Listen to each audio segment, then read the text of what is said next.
Good morning, everyone. I'm going to go ahead and open the public hearing on HB 1278, and I will call Representative Terry Roy to speak to his bill.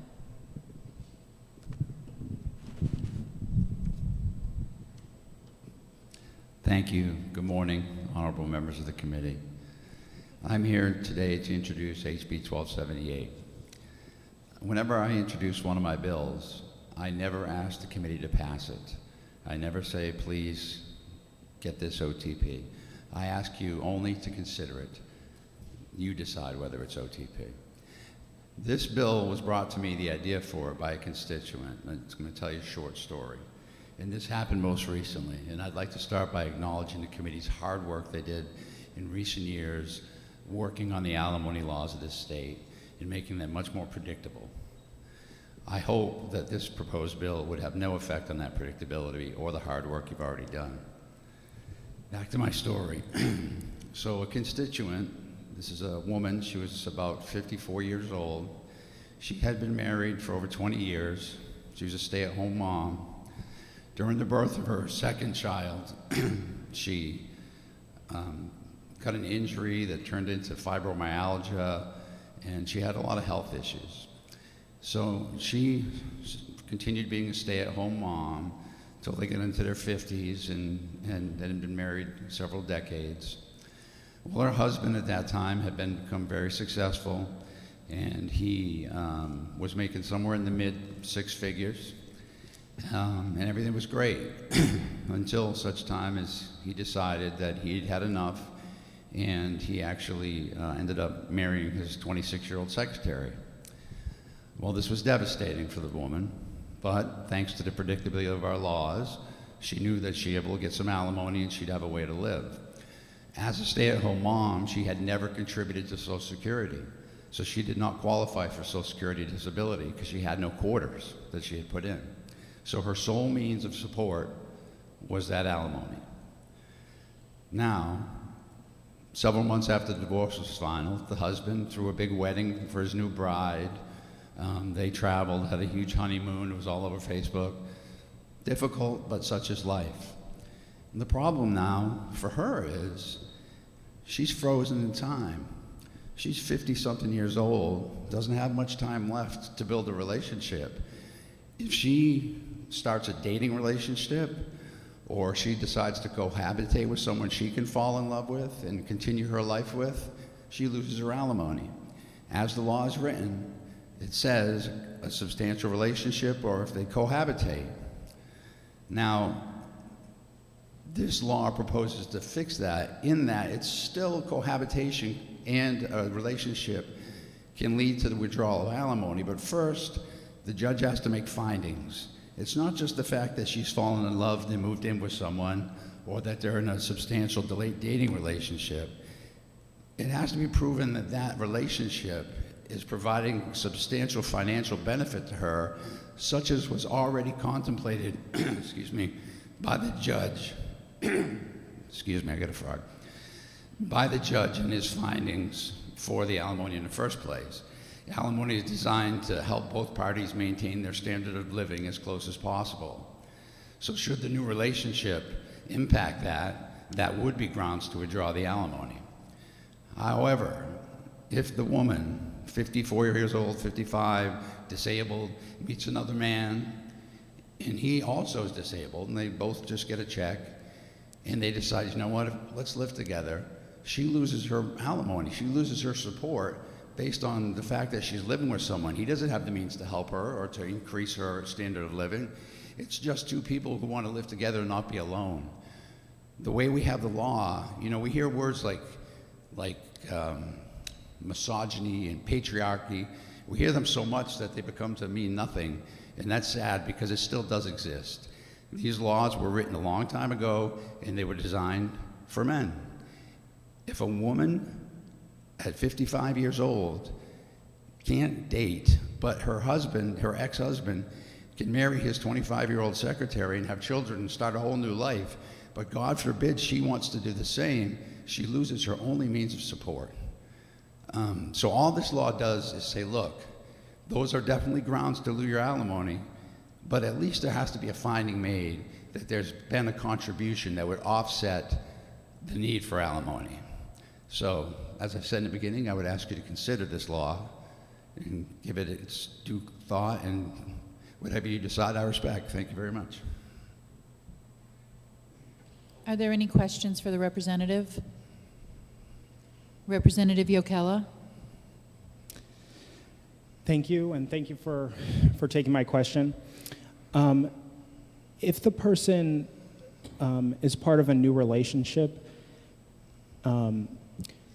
the alimony is based off of the standard of living of the old relationship. But if they accepted this person that has less money, aren't they also accepting that the new financial status of the relationship? Thank you for. Indeed, which is why, you're absolutely correct, which is why the judge would have to make a finding that the new relationship brought financial benefit, and if it did, that would offset the alimony. That's correct.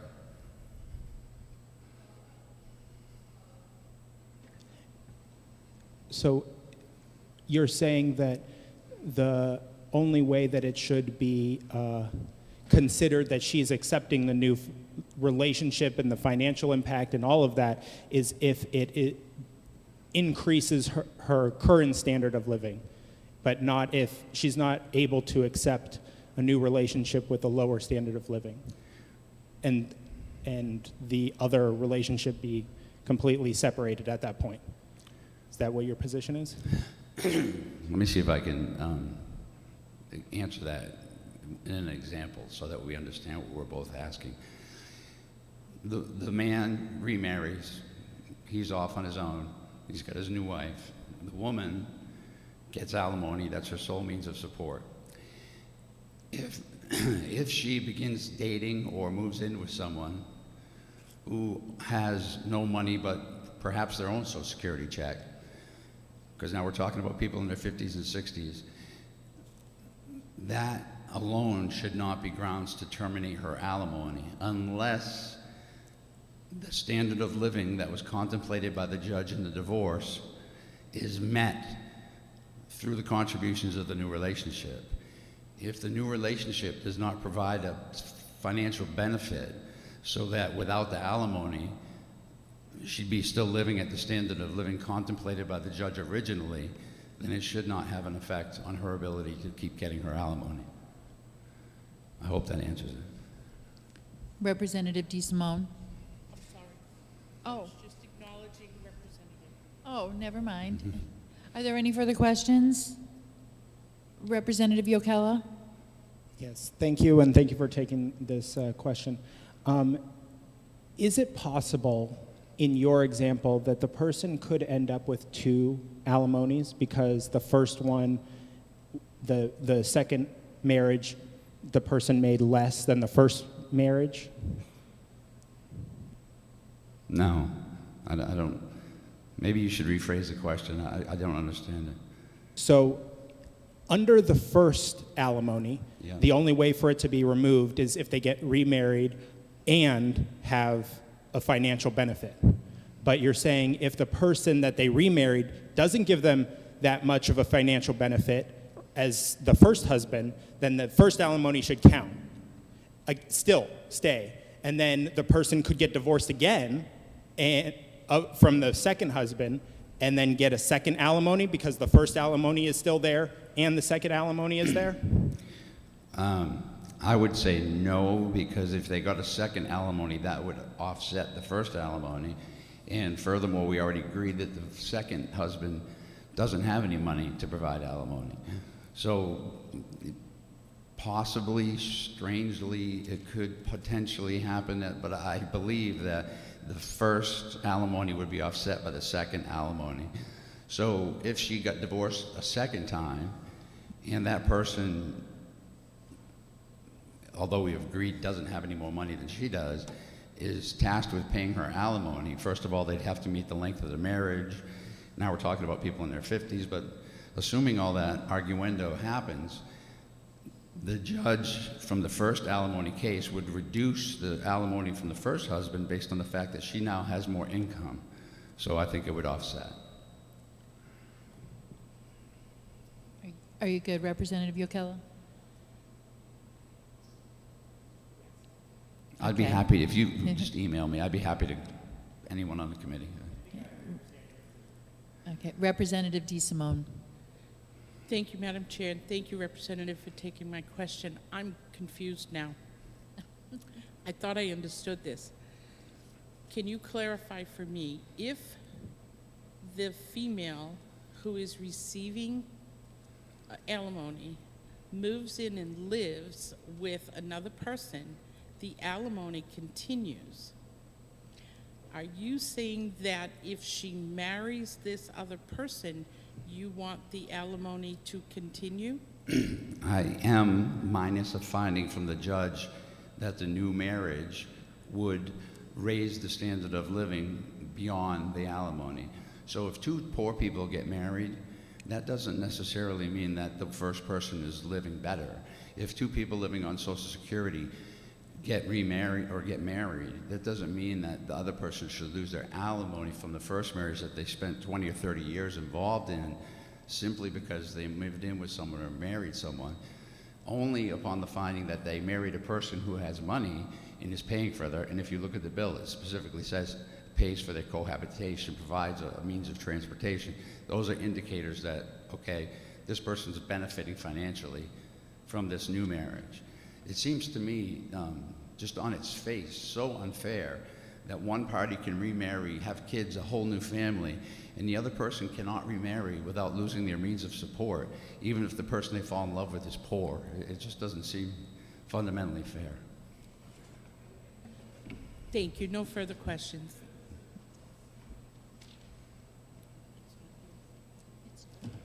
Oh, there it is.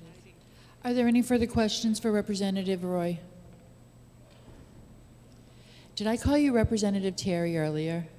You may have, if I get used to it. That's why I got into the whole trouble with rescheduling the wrong bill. All right, thank you very much. Thank you. Up next is Richard Head to provide information. Morning, Madam Chair, members of the committee. My name is Richard Head. I'm the Government Affairs Coordinator for the Judicial Branch. Following Representative Roy is Hard. He's much taller than I am. Okay, there we go.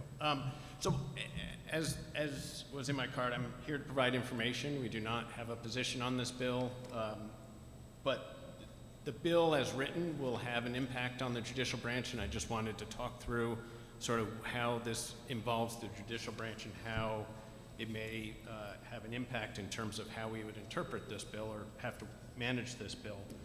And I'd point to lines 5 and 6 on the bill, which strikes the cohabitation requirement and inserts that the payee has remarried or is involved in a new romantic relationship. So there's two parts to it, either remarried or involved in a new romantic relationship. The new romantic relationship is the part that at least creates some issues as to how that's going to be interpreted. It's not otherwise used in statutes. It's not otherwise used in this particular law.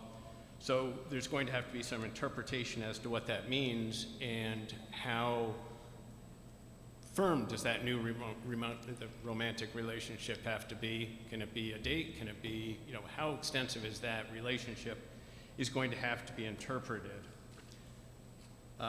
In lines 10 to 12, this is where sort of judicial resources become involved. It talks about some of the criteria of when it is that the alimony could be amended. And it talks about assistance in paying household utilities beyond the amount necessary to cover the cost of additional persons. And again, this could be in the context of a romantic relationship. There's going to be litigation over that. There's going to be discovery over who's paying what bills. And with regard to a person who is in a relationship with another, we anticipate that's going to create litigation, create additional workloads on staff and judges, just in terms of litigating that language.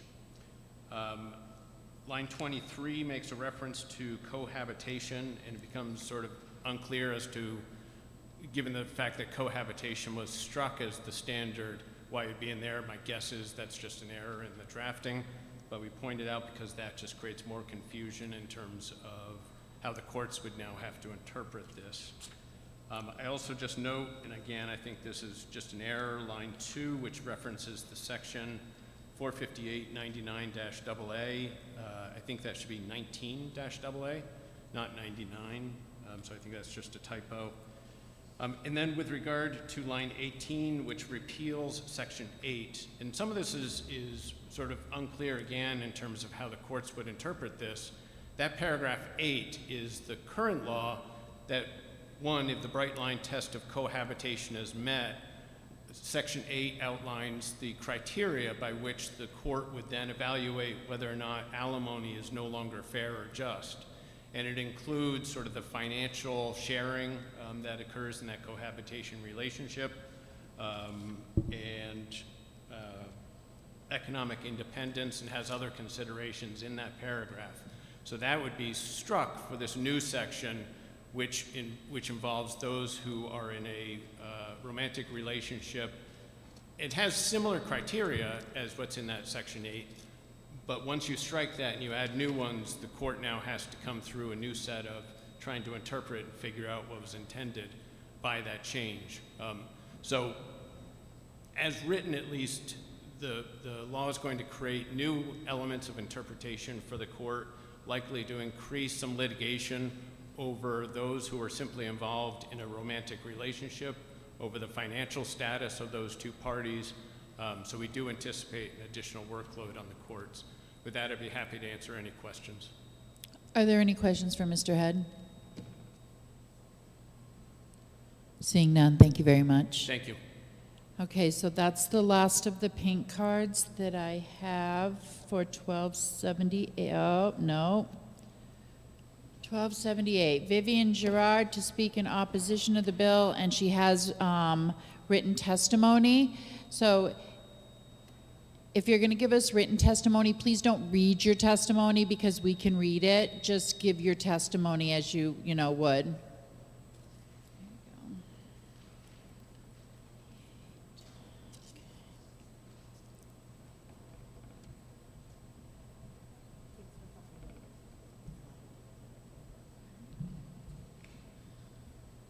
Use it as a guide. How's that?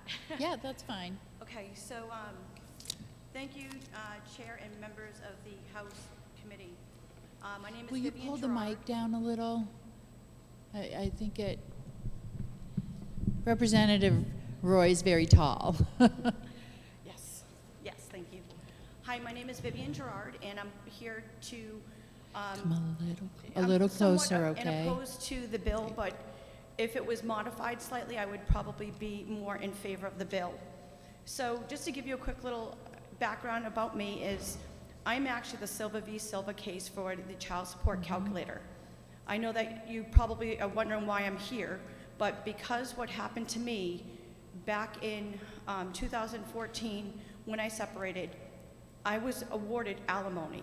And during my divorce, the judge had way too many discretions when she was going ahead and ruling on my case. And with alimony at the time, she gave me 6 months to close my business, and if not, she was going to take away child support and alimony. And she did just that. So unfortunately, with me, the alimony was supposed to help offset some of the bills from the family. And unfortunately, the judge at the time put on false deviations on my case, which eliminated my child support and the alimony. And the way that the next bill is going to be for the child support, if that bill passes, people like me will actually get hurt by it. Okay, So- but we're not talking about that bill, okay? Let's stay And- on this one. And if you follow where I'm going with this is, if you're going to go ahead and pass this bill, you should take into consideration previous people that had alimony that was taken away from them. Because if the child support and alimony kind of go hand in hand, if one gets taken away, the other one should be compensated for the downfall of the difference in calculations. So in my defense here, I would like to see an amendment to the bill saying that if people have been awarded alimony in the past, and if this, in this case, if the child support actually goes through, then we should be able to have a reevaluation of our alimony in this case. So that's what I would like to be considered as you guys go ahead and pass this bill. Okay, thank you. Thank you. Would you believe that alimony and child support are two totally separate issues? They are separate issues, but when it's actually supplying funding for a house, especially if the couple is married for 20 years, and it was actually, in my case, I was asked to stay home and take care of our children. One of my daughters has a disability, and she's now 15. And during my divorce hearing, they said that I was underemployed to go out and get a job. Unfortunately, with my daughter's disability, that was not an option. So in my case, I was awarded alimony, and that should have stayed because I am the primary caregiver for my children. So are you telling me that they took away your alimony because you got child support? Correct. Okay. They did give me full child support, and the way that the judge did it, she said that, well, I didn't get full child support right away. I'm actually still fighting for it. But recently, I did get awarded full child support, but in the very beginning, she did give me full child support so I could eliminate alimony, and then this has been going on for 7 years, so I apologize if it sounds confusing. So it was on, it was off, it was on, it was off. So the whole time I should have been getting alimony, that could have kept me and my children afloat, but it didn't, because every time the child support was up on appeal, I lost all child support. And I didn't have the alimony, so I relied on taxpayers' funding to help keep me and my family afloat.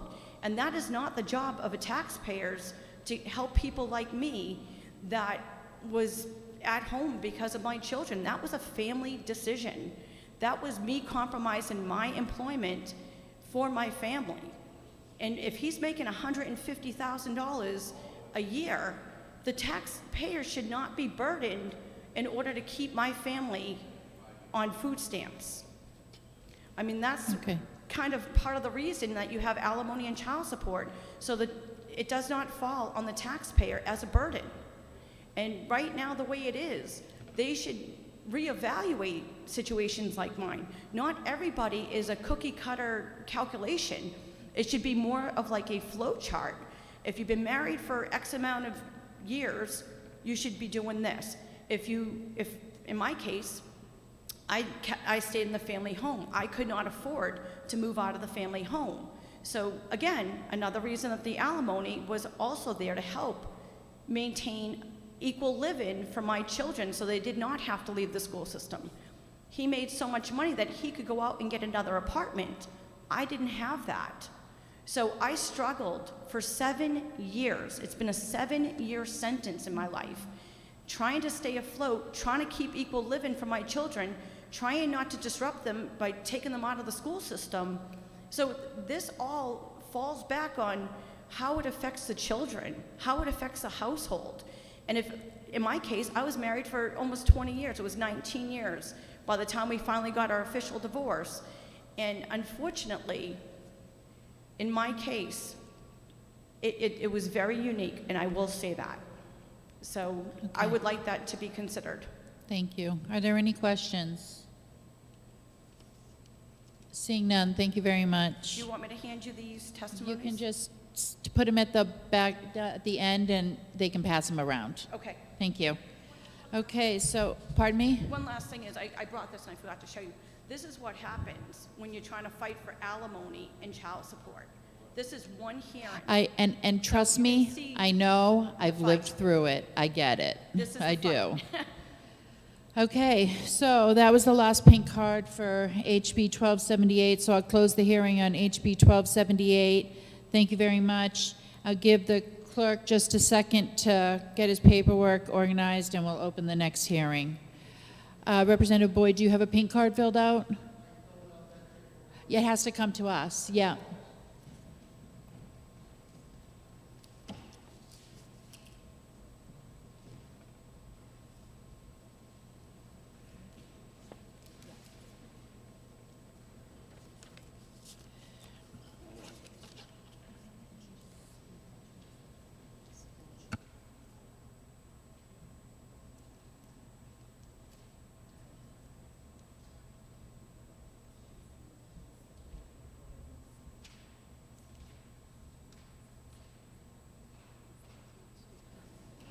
Okay, thank you, everyone. I'm going to open the public hearing on HB 1623, and I will call on Representative Boyd. It appears he just brought it to me, okay? To speak in support of the bill, and he needed 5 minutes. Here's the next one.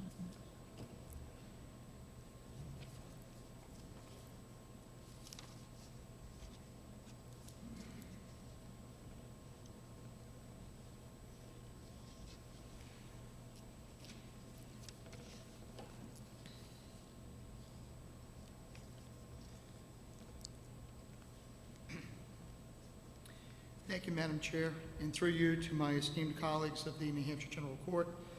My name is Bill Boyd. I'm the representative from Hillsborough District 21, representing the town of Merrimack, and I introduce to you and ask for your support of House Bill 1623, which provides a one-time 1.3 cost of living adjustment for the daily reimbursement rate for foster parents. I am a former foster parent and now adoptive parent with my wife Michelle to our daughter Jade. As many of you are well aware, foster kids bring a level of richness to a foster family's life, whether it's being a short-term integration or to a permanent, temporary, long-term integration. The 900 plus foster kids that reside in the state of New Hampshire rely on foster families to provide them with the everyday quality of life that all families give to all of their kids and grandkids. You know, safety, security, food, a roof over their head, clothes on their backs, that kind of thing. I ask that we increase the cost of living adjustment by 1.3% on a couple of different things. Number one, Social Security in the fall of last year raised their benefit COLA to 5.9% for all of their benefits. Number two is roughly, this was last updated in July of 2018. So what I would consider a nominal bump in the COLA in light of when it was last updated versus what Social Security has done versus the cost of being able to put food on the table for a family today, I think is worthy of this committee's consideration to make sure that the kids that are entrusted in our care and in the foster family's care through DCYF, through Department of Health and Human Services, that the everyday needs of these children are being met. It's that simple. I thank you very much for your time, and I'd be more than happy to answer any of your questions. Are there any questions for Representative Boyd? Representative Yokella? Thank you for taking the question. How is the current rate set? Define what you mean by current rate. Well, you're trying to increase the daily rate. So how is it currently set? Is it in DHHS rules or is it in statute? My understanding is it's in statute. That's my understanding. Based on the current rate sheet that I looked at, that I have a copy of here.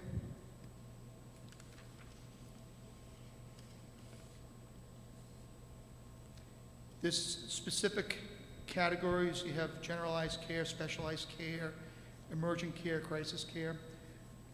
When my wife and I adopted our daughter, she was 12 or 13 at the time.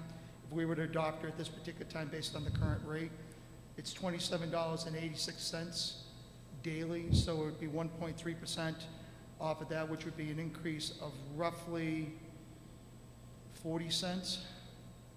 Quick arithmetic in my head. Can I follow up? up. So I'm trying to understand why you put in that the amount of the adjustment shall be 1% increase instead of just, if it's in statute, just adjusting the statute that lists all of the amounts. When I went to work, being new to the legislature, and when I went to work with OLS on this, my impetus was looking at a cost of living adjustment based on specific indices, whether it be LIBOR, whether it be Social Security, whether it be Department of Labor. I was looking at a percentage increase. I wasn't exactly looking specifically at a rate, at a specific line item rate increase that's delineated on the website, Representative. So that's how I was thinking about it. Should I have thought about it differently? Follow up? I'm not familiar with where those amounts are put. Who pays this amount? Is it the taxpayers? Yes. Thank you. Are there any further questions? Seeing none? Oh, wait a minute, Representative Litchfield. Thank you for taking my question. You're welcome. So I'm just the same as Representative Yokela. I'm just trying to understand. So I understand why you went with percentage versus dollar amount. This is the advice that you've been given. Curious, why the 1%? And do you feel that, am I hearing you correctly, 40 cents above the daily rate? Will this make a difference? I'm just trying to understand. So I'm trying to be prudential with the taxpayers' money. I easily could have asked for the same cost of living adjustment that Social Security gave their retirees at 5.9%. I felt that that might be overly onerous. I thought, based on current projections and what the legislature did historically back in 18, which was 1.3%, I felt that that would be, based on what we've done historically, would be an appropriate increase for the committee and for the House to consider, as opposed to 5.9%, which I, quite honestly, based on current numbers, I felt would be a little bit more less prudential than what I would view how we would be spending the taxpayer dollar. Thank you. You're welcome. Are there any further questions? Seeing none, thank you very much. Madam Chair, through you and my colleagues, thank you for hearing me out. Thank you. So that's the only pink card I had for HB 1623. So I will close the hearing on HB 1623, and we will be back at 10 a.m.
said in my testimony,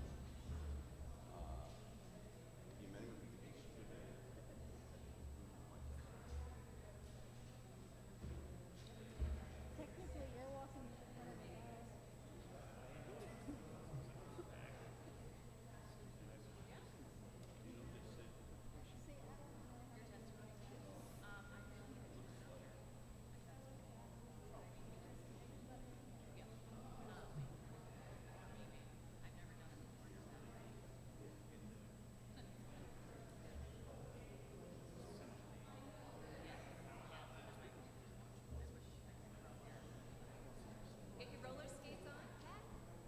Is that you, call me?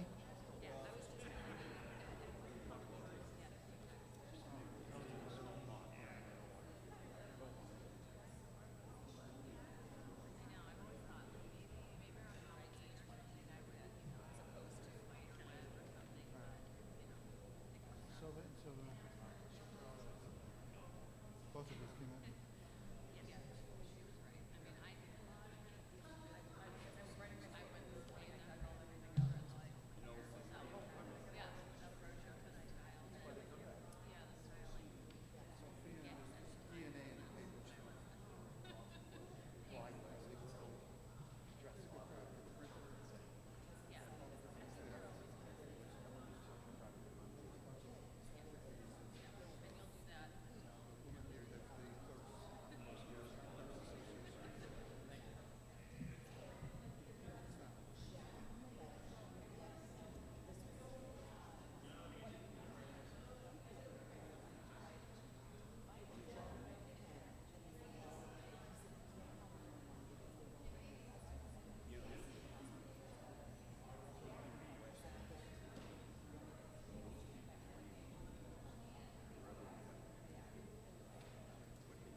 Okay, good morning, everyone. I'm going to open the public hearing on House Bill 1647, and Representative Abrami has asked for 5 minutes. Thank you, Madam Chair. I'm catching my breath. I just ran over from the other room. What's that? I didn't get the memo that we moved the room. Oh, So, okay. you're not alone. Thank you, Madam Chair. For the record, State Rep. Pat Abrami, Rockingham 19 Stratham.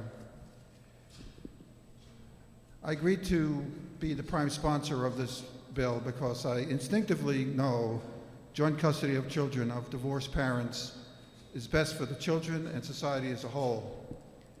I am not an expert in these matters at all. However, this bill has been created by those who are very knowledgeable in this topic. It is, it is well understood and researched that children do their best with parents who share equal and nearly equal parenting time.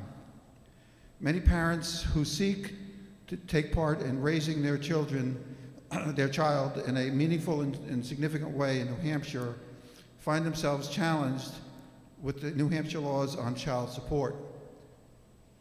In 2018, in the New Hampshire Supreme Court made a judgment in its interpretation of the existing RSAs on the modification of child support for parenting time in Silva v. Silva. With their strict interpretation of the term fixed, modification of a full child support order cannot be made without a reduction in fixed costs of the parent who earns less income, resulting in a full child support being awarded to the other parent. This was never the intention of our RSAs. Before Silva v. Silver, there was a genuine recognition that while children are in a parent's care, there are costs to care for them. Prior to this judgment, 70% of all orders were modified, and parenting time was the primary reason. Also, in 2018, a $500,000 research report funded by New Hampshire and conducted by the Carsey Institute of UNH was completed and presented to this committee and to the Department of Health and Human Services. This bill is a reflection of the recommendations in this report and requests of our family courts. Then in 2020, the case of Anderson v. Anderson was brought to the New Hampshire Supreme Court. This case had to do with shared parenting and fixed costs. Upon one of the Andersons seeking relief, that relief was denied. But the reason was the Supreme Court pointed back to the legislature to address the law, as there was no such guideline for child support for which the courts could follow. This bill provides that guideline. In 2001, just last year, a similar bill to this passed in the committee and on the House floor. That bill language was not accepted by the Senate Judiciary Committee. In this bill, House Bill 1647, we have made some simplifying language changes and addressed the percentage of child support allocated for higher wage earners.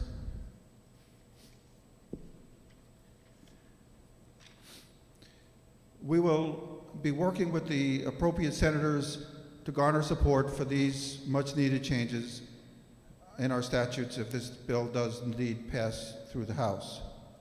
Madam Chair, I will take questions, but for specifics of the bill, your questions are better answered by Brenda Town, right behind me here, who has worked tirelessly over the years to solve this problem. Thank you, Madam Chair. Thank you. Are there any questions for Representative Abrami? One back. Okay, I'm going to look that way. No, that's what I was helping you I go out. like this. Representative Altshuler. Thank you, Madam Chair. Good eyes. So, thank you, Representative Abrami, for taking my question. On page 2, lines 18 and 19, relative to adjustments to the child support guidelines due to lower fixed costs resulting from equal or approximately equal residential responsibility. Is that referring to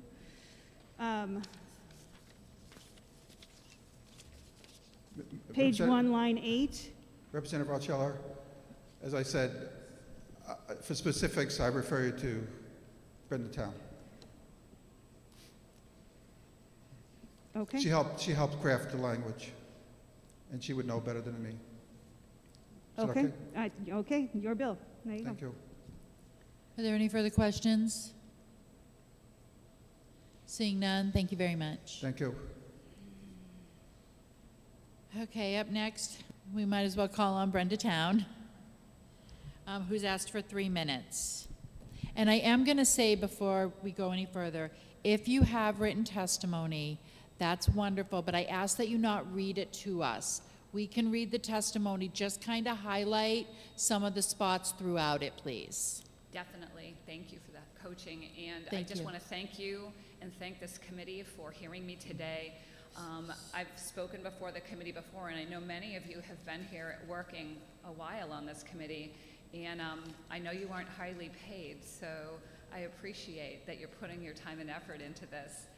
My name is Brenda Town, and I'm a mother of 4 kids, a grandmother of 8.25 grandchildren, and I became the unwitting advocate for parents in New Hampshire because of a family situation. So I ended up in the throes of this with a custody battle that involved my 4 young grandchildren. And as I waded deeper and deeper into the bowels of our laws, I recognized that there were things that just weren't working well. and it catapulted me to become a parental advocate. I led a group of 5,000 parents on Facebook. On a daily basis, I triaged inbound calls from parents who were just struggling and in bad shape. And, I just need you to talk about the bill. yeah. Okay. So I just wanted to give that as a background because it led me to into this space for child support, because this was one critical area that was affecting those parents. So I've included in my testimony a little history because I went through it. And about a decade ago, we had a bill, which transitioned into HB 378, and that was a shared parenting bill that became a child support bill. And from there, it rolled into a study. And in 2016, we agreed to do this study on child support statewide. And you heard Representative Brahmi talk about the fact that we paid $500,000 to have the Carsey School to do that research study. It involved interviewing lawyers, judges, GALs, social workers, and also research into our own New Hampshire practices. And with that work, they brought forward 3 recommendations. And the 3 recommendations they brought forward are represented in this bill. Now, we had the wonderful opportunity of 2 worlds colliding at once. As this research paper was coming forward, Silva v. Silva was judged in our Supreme Courts. So the report came out and it didn't consider the impact of our judges not being able to now modify child support based on parenting time. That was the bottom line of Silva v. Silva. Unless a parent could prove that fixed costs of the other parent were reduced, and they'd used a very Webster definition on fixed cost, which was household, mortgage, rent, car, there was no modification. So since that time period, parents who have entered our family courts have faced down fighting for the custody of their kids, because we all know that's the right thing for their kids. But at the same time, our child support orders were not contemporary, and they didn't keep up with the trend. So we end up today with households sharing 50-50 responsibility of raising the kids, but our child support orders are issued from the higher earner, and 100% of that is given to the other household. Now, what that has done is it has hamstrung that second household that's handing out this child support order. And again, it's based, it goes through our standard worksheet. I provided my testimony, and in the back, I provided my son's actual worksheet. And you can see that he made roughly $1,000 more than the other parent. But the court ordered a child support order of $1,152, and they awarded the entire order from him to his ex. And when you put the finances together in their houses, it ended up that his household was about around $1,100 a month less than hers. And I have the numbers in here, and I promised I wouldn't read it. So we know that this is a problem, and this is happening every day. So what this bill and what the recommendations from Carsey did is it said, you know what, today we have more and more shared parenting households. And so what we're going to do is recognize that there's a cost associated with having 2 households. So they raised the overall order by 150%. So there's a 50% more allocation of funds put in the pool for the parents to manage the kids, knowing full well that there's 2 households. It is then allocated based on income to the respective households, but there is a credit for the parenting time that is given based on the full order. So if the full order, let's say, was $3,000, and there was a 60-40 split of how that order would be generated, that order would be raised by 150%, but yet 40% of the parenting time credit against that original order would be applied to the parent who paid the child support, thereby reducing the cost. So in my son's case, the example I included, his child support with 4 children, which garners about a 40% gross income child support order, which is huge, went from $1,100 down to about $250. And leveled the houses. And again, the numbers are in this paperwork for you. So last year, we worked really hard to get this bill, and this committee supported us, and we thank you for that. We're stuck because we have nowhere to go. We've been told by our own Supreme Court, you need to come back and figure this out with the legislators. So we need your help, all right?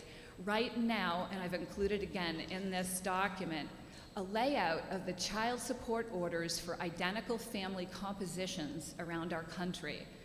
You'll see that New Hampshire is number 3 in the highest child support orders in the country. We are 40% higher than the mean of our entire country. There's a problem, and we need to fix it. We were given feedback last year that the reason why this didn't pass was under the covers 2 things. One item was there was a real concern that there would be an influx of parents who came in and said, please update my order now that you've fixed this problem that's been going on, all right? So that, I don't think that should scare us. I think we should figure out how to manage that. The second thing, which is most concerning, is that we as a state get $8 million a year in matches for our child support orders due to Title IV-D. If we modify these orders to bring them down, to respect shared parenting, the match will go down. And I would hope and pray that the state of New Hampshire would not use that as a justification to not make these well overdue changes that need to happen for our families. So I leave you with one of my favorite verses. It's Micah 6:4, and it says, seek justice, love mercy, and walk humbly before our God. And I ask you today to give us justice. Thank you. Okay, are there any questions for Ms. Town? Representative Altschiller? Thank you, Madam Chair, and thank you, Ms. Town, for traveling from Stratham to come bring this bill. I appreciate it. Thank you. So I'm going to ask you the question that I had asked Representative Abrami in the on the second page of the bill, lines 18 and 19, relative to adjustments to the child support guidelines due to lower fixed costs resulting from equal or approximately equal residential responsibility. I have 2 questions. One is, what are those fixed costs, and where are they annotated, so that I can refer back to that? And also, on line 8, does it refer? Do those 2 lines refer back to page 1, line 8, referencing child overnights? So the fixed cost was not intended to be an exact prescription. The problem that we ran into was with Silva v. Silva, there was a Webster definition used. And so the reduction of fixed costs from a broader context, as opposed to just simply using a car payment and rent, we look at the fixed costs of raising children, the food, the clothing, all of the things associated with raising a kid and having them in your household. So that would be my interpretation of the fixed costs we're referring to. Where we got feedback in prior years is that there had been no definition of what shared parenting was, and that was a stumbling block. So the most likely and most commonly used definition of shared parenting is overnight time, and because that normally drives the number of bedrooms in a house and other things. So we chose that. I would tell you personally, I'm not hung up on it, but I wanted to be able to provide to this body a definition that would allow us to have at least a stake in the ground. The other thing, as I'm here at the mic, that I did want to also add that I didn't include in my testimony is that one of the most important things that came out of the Carsey School, as well as a personal interview with Judge Ashley, is that our judges in family court are actually asking us for more prescription. They feel like there is a lack of continuity between our courthouses on judgments.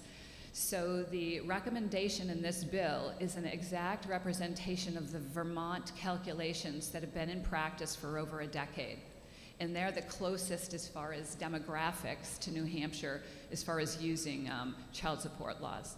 So again, thank you. And if are there any other questions? Are there any other questions? May I have a follow-up, Madam Chair? Follow up? Yeah, thank you. Ms. Town, with regard to the Carsey School, in your testimony that I just got here at the desk, in your second paragraph, you're talking about a study that was performed. Is that what you're referencing?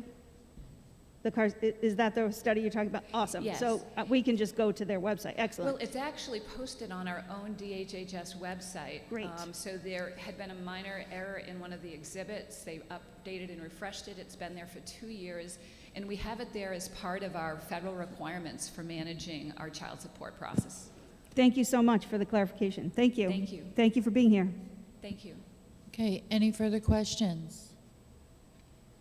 All right, seeing none, thank you very much. Up next is Representative Yokella, and he's asked for 5 minutes. Thank you, Madam Chair and members of the committee. I believe, has been passed around an amendment to this bill. If not, it should be coming your way. And there's also some examples of what I'm proposing the new child support worksheet might look like, so that you would be able to fill it in yourself and would have a few examples. And that looks like it's being passed around now. And so the amendment that I have drafted is trying to address some of the things that the Senate had an issue with, which was clarity. They felt that the calculation was too complicated for them to understand, and so some of the parts of the formula have been broken down in smaller parts so that it's more clear and readily understandable. And so each, in the examples of 1 through 13, 14, each one of those is now defined as part of the amendment, and so that you can understand how those calculations are done, and they conform to the subtraction and addition and multiplication that is suggested on this worksheet. And so what I am trying to do is kind of trying to take a step back and say, what is child support? Child support is what we are making sure that each family is spending on the raising of their child. Each person is contributing to the raising of their child, and one part of contributing to raising your child is actually housing them, and another is a financial aspect. And so it's not always the case that those are handled by the same person. And so we're trying to make it so that those people are, you know, if they make 75% of the money, they're contributing 75% of the financial responsibility. And if they're housing the kid, you know, 50% of the time or 25% of the time, that they're getting credit for doing that parenting in the calculation. And that is the basis of my amendment. And I'm happy to walk through it if you guys want, but I hope that it will be as clear as I tried to make it. And so with that, I will be happy to take any questions. Are there any questions for Representative Yokella? Oh. Did you want to say something else? Yeah. Oh, yeah. go ahead. So a couple of other things, that I forgot to mention inside the amendment is a change to the self-support reserve. We were suggested by this Carson study to just do a modest increase from 115% to 120% of the federal poverty line, which would only leave people on the lowest end with about $16,000 a year. And so it was discussed that that really isn't enough to be able to live in New Hampshire. And so it was amended to instead be 150% of the reserve. So that would be just over $20,000 to be able to live on, so that these child support orders are not putting people in the position of being homeless in New Hampshire. Okay, are there any questions for Representative Yokela? Thank you. Representative Altshuler? Thank you, Madam Chair. Thank you for this very detailed amendment. I think I might have more questions for you during their executive session, but at the moment, was there, the definitions, your change is just to add 1B? Is that correct? Could you repeat it? I couldn't really On page hear you. 1 of your amendment, Okay. the only change to RSA 458C2 would be to add in paragraph 1B.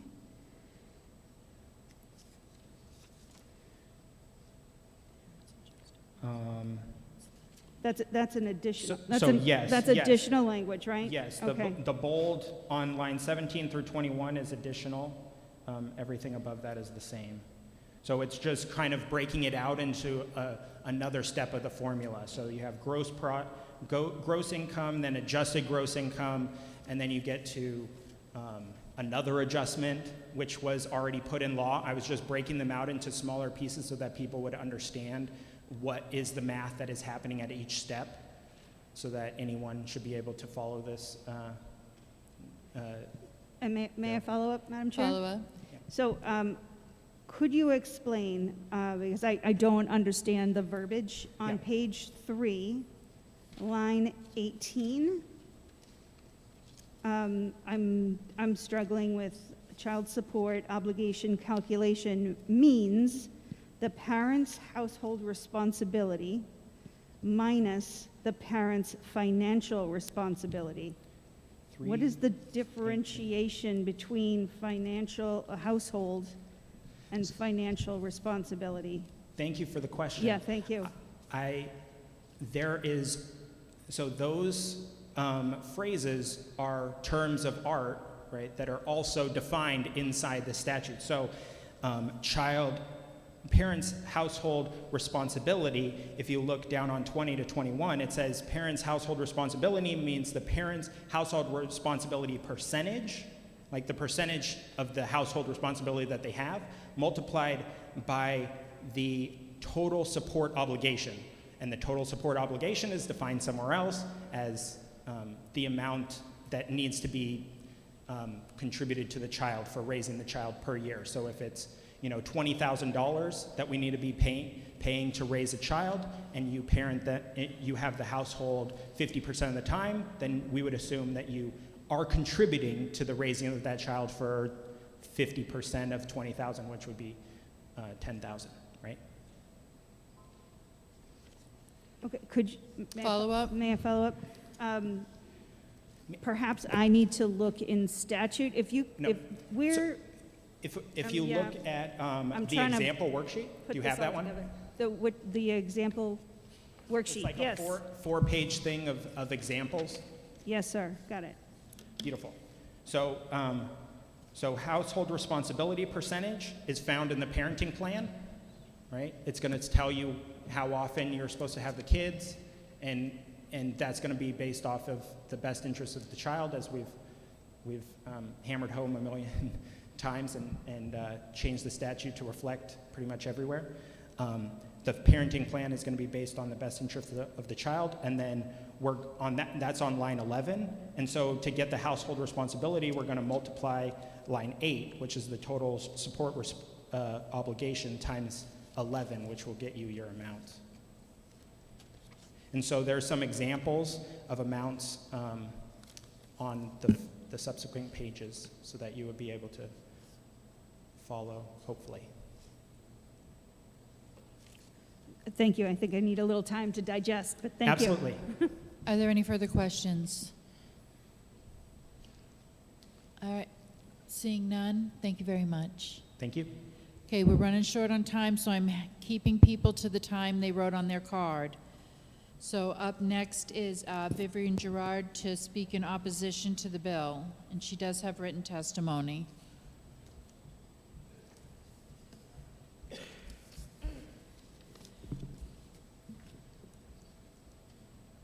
Thank you, Madam Chair and members of the committee. Again, my name is Vivian Gerard, and I am the Silva v. Silva case. And thank you for letting me come here today to speak. And I wanted to make sure that you guys understand that by passing this bill, this undercuts everything that I've worked so hard to accomplish. As I had said previously in my testimony, I have primary residential for the children. I was a stay-at-home mom for 13 years with my children. My daughter has a disability. We opened up a family-owned business so I could stay home and raise my children and care for my elderly parents.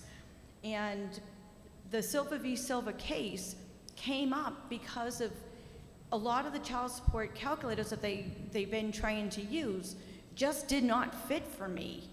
And by having a stay-at-home business, we had to find a way in order to maintain two households, maintain normalcy for my children, keep them in the same house that they grew up in, keep them in the same school system, allow me to operate my stay-at-home business, my at-home business. If I get forced out of my house, I am unemployed, not underemployed, but essentially unemployed. These child support calculators should not be this difficult. Again, as I had mentioned earlier, it would be great if there was different calculators to fit different lifestyles. One calculator will not be the same for everybody.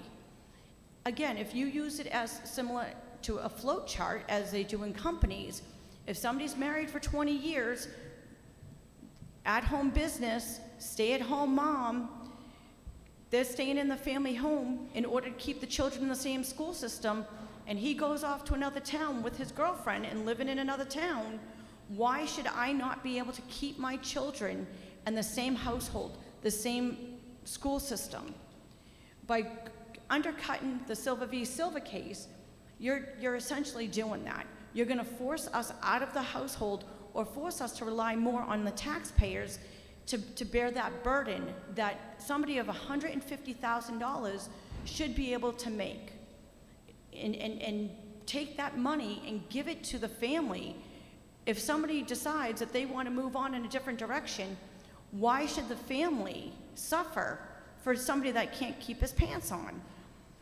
Realistically, again, we have a family-owned business, and the judge at the time said that my employment was underemployment because I was not making as much as I did 15 years prior. 15 years prior, I was a buyer, high-tech company. I can't go step foot in a purchasing position after 15 years. I lost all my skills. I purchased this home so I could have a stay-at-home business, and I put every cent I had into this building and into my home in order to maintain what we were supposed to do before the divorce. So my life never got preserved by these judges. My financial stability never got preserved. My kids' family dynamics, if I take them out of that household, that will not be preserved. So, again, this is what happens when you have 22 hearings, 5 Supreme Court appeals. This is all the problems that I'm still trying to resolve. And at this point, as I had mentioned to you guys before, I do not support this bill because as of right now, by giving judges these calculators, again, it does not fit every lifestyle. And even with the Silva v. Silva case, these judges aren't even being held to any standards that they even have to follow the laws. Here I am 7 years later, and they still have not resolved the Silva v. Silva case. So my children had to sacrifice over all these years for things that they should have had that were easy. You know, most kids have braces, medical, food on their plate, vacations, activities. My kids did not have any of that growing up. They get it with their father because he makes so much more than I do. And here I am, 7 years later, and I'm still struggling to maintain a household for my children. The mortgages don't go down. We have to keep going quickly, okay? Okay. And realistically, utilities and everything else do not go down. So even if you give one parent a certain calculator, it doesn't help keep them in that same household. So this is not just a law. This is my life. This is what I had to live the last 7 years. So by going ahead and approving something without looking at all the different reasons for it, you're just going to keep creating more appeals and more court hearings and more strain on families. And these families that are going through this, the pain is real. So I would like for you to consider that as you're going ahead and approving this bill, as well as many other bills. Because this is not a game, this is our life. And then in 3 years, we go back and revisit it, we're gonna be right back to where we are now. Okay, thank you, and I would like to assure you that no one up here thinks it's a game, Well, okay? again, So, I've been thank you. living this, and I'm back and forth every I couple of months. understand, but I just wanted to clarify that not one person at this table thinks this is a game. Thank you, I Okay. appreciate that. Thank you.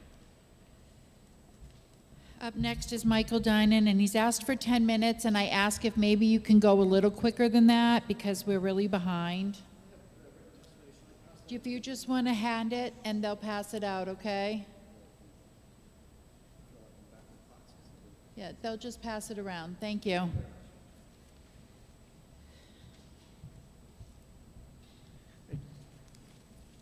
Good morning, Madam Chair and members of the committee. Thanks for having me speak.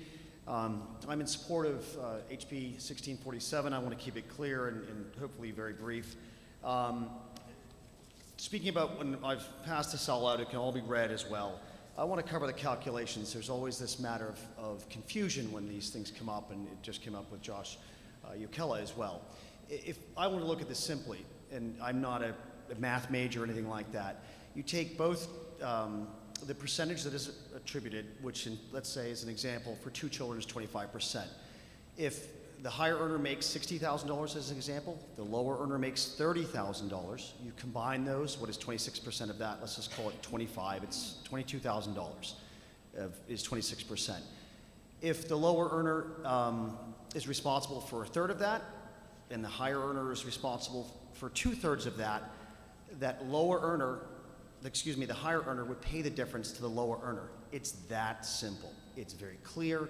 It's non-ambiguous. It provides a very clear language for judges, for people that are pro se, such as myself, representing myself, and also the rest of the state. So I just want to read through this quickly to touch on many of the points. Some of this will be stereo to what you've heard already.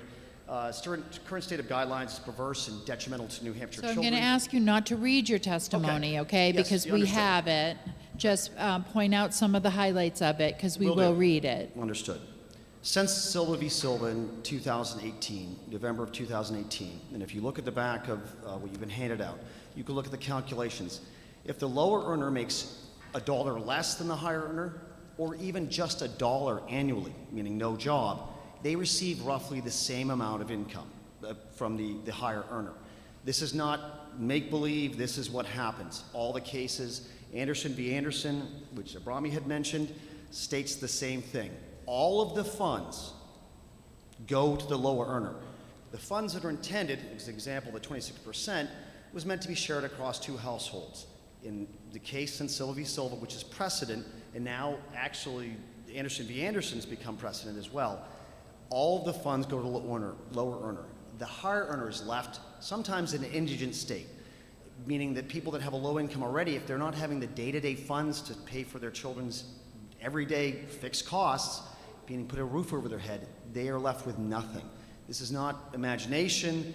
The Carsey School says the same, the Dartmouth study, and you can see it in there, and I cite it, and there are links. It's not an active document, but you can look at what the National Family Council gave to the state, an F. And this isn't some, like, you know, perception thing. This is a reality. We're third highest in the whole country. So some people have been speaking today about their personal cases. In fact, it's the Silva v. Silva that has gone back and forth with the Supreme Court, but that precedent stays. It's called stare decisis. It will not be changed. And yes, I would admit that Vivian has had her case lowered. They keep lowering it back to the original amount, then it gets passed back up to the Supreme Court. What it's about is the language that is in our current guidelines. It's very clear that it says equal or approximately equal parenting time is not grounds for a deviation.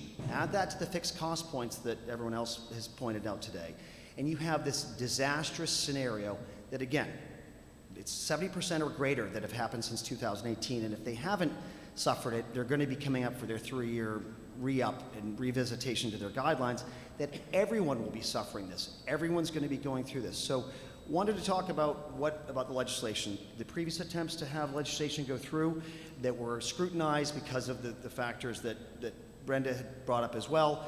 These factors are, you know, that it's going to be catastrophic to our courts. Well, they're already overwhelmed because of Silva v. Silva. That amount can be it can be said to be enacted in 2023 or be for the 3 years, which everyone gets to revisit their calculations. That the calculations are confusing, and yes, they are. What this bill does, 1647, is provides an easy prescription for everyone to follow to understand. It allows for deviations based on certain criteria, but it does not create this Wild West environment that happens when everyone goes into court. And I've suffered it, and everyone else is beginning to suffer this. So if you read through my testimony, if you get a chance, you look at the numbers in the back, which is clearly showing someone makes $1 versus the higher earner. Someone makes nothing. It causes the lower earner to intentionally be underemployed. What the current guidelines do, and there's some other bills that are being looked at right now, and in the other bills too, it does the same thing. Okay, let's stick to this bill Understood. because we're really short on time. Understood. So if you look at the language in 1647, it does provide for exceptions. It does provide a very clear, non-ambiguous, subjective, because a lot of this stuff is subjective. So it's very straightforward. If you look at the higher earner, the lower earner, it allows you to figure it out. I just did that math in my head. This isn't something that's complex, but what it would do is save New Hampshire families. I just want to make the critical point, besides all this math and calculations. In my case, I am left with not enough funds to even pay for my home because the full child support amount goes to the lower earner. And in that case, they are provided with a kind of lavish lifestyle that prevents them from wanting to get a job. If you put in a parenting amount based on parenting time, it's the only way to establish it. In my case, I have them more than 50% of the time, but that doesn't matter. I still pay the full amount. And in the case of what 1647 would do, it would take reality into account. I want to make something clear. Parenting plans are established before the child support guidelines are established. So every time, without ambiguity, they're established first. So you can't, and some special interest parties want to say, well, you can't put parenting time based on the financial obligation of the parents. Well, it actually is decided beforehand. There's no way to associate the two. And that guise and that misunderstanding of how the law works has been misused by many people when talking about these bills. So I don't need to go any further, but would like to answer any questions. And I think if you could take a glance at the testimony, the grades, the Carsey School study, the Dartmouth School study, everybody agrees just how to go about it. How do we make that change? 1647 is the most effective. It is fair. It gets us back to reality. Grateful. And does anyone have any questions? Okay, does anyone have any questions? Seeing none, thank you very much. Thank you very much. Up next is Richard Head to speak for 3 minutes, just for informational purposes. 3 minutes, Mr. Head. Thank you. Thank you, Madam Chair and members of the committee. My name is Richard Head. I'm the Government Affairs Coordinator for the Judicial Branch. I have one very specific point I would like to make regarding the bill as drafted, which is it has no applicability clause. So you've heard about the potential impact on caseloads in the circuit court. And again, when I'm talking circuit court, I'm talking family division, probate division, and district. And all of those are being impacted by various bills, but this particular bill has the potential to have a significant impact on the circuit courts as it relates to family division, in that the lack of an applicability clause means it applies to all existing orders. And I'll point out that the last time this section was changed, which was in 2012 bill, that bill, being uncoordinated, House Bill 597 in 2012, had a very specific applicability clause which said it shall not apply to a valid child support order in effect on the effective date of this act until the next scheduled review hearing. So it did allow for ultimately the new provisions to be applied, but it avoids that rush to the courthouse. And that's the primary point that I wanted to bring out. We do very specifically ask, no matter whether it's Representative Yokella's amendment or some other version, that there be an applicability clause in order that we can have some level of control over the hearings that are going to come to the circuit court. I'm sorry, can you just repeat what that bill was when you, Yep, absolutely. and the year, it was 2012? So the 2012 bill, gotta get my fingers to work again.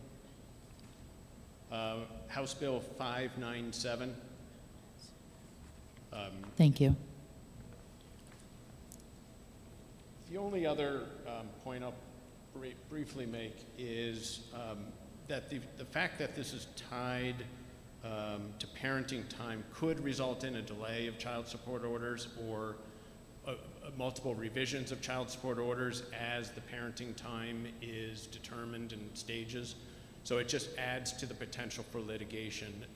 The sort of tie to parenting time very specifically creates a scenario where there's likely to be a new area of an adversarial relationship of the parties. And we are concerned anytime there's an increase in the potential of an adversarial relationship in family division has a negative impact on the overall outcomes of those cases. So I do just point out that tie at least raises some concerns of a potential area of adversarial relationships because it then becomes very specifically tied to child support. And with that, I'd be happy to answer any questions. Are there any questions for Mr. Head? Representative Altschuler?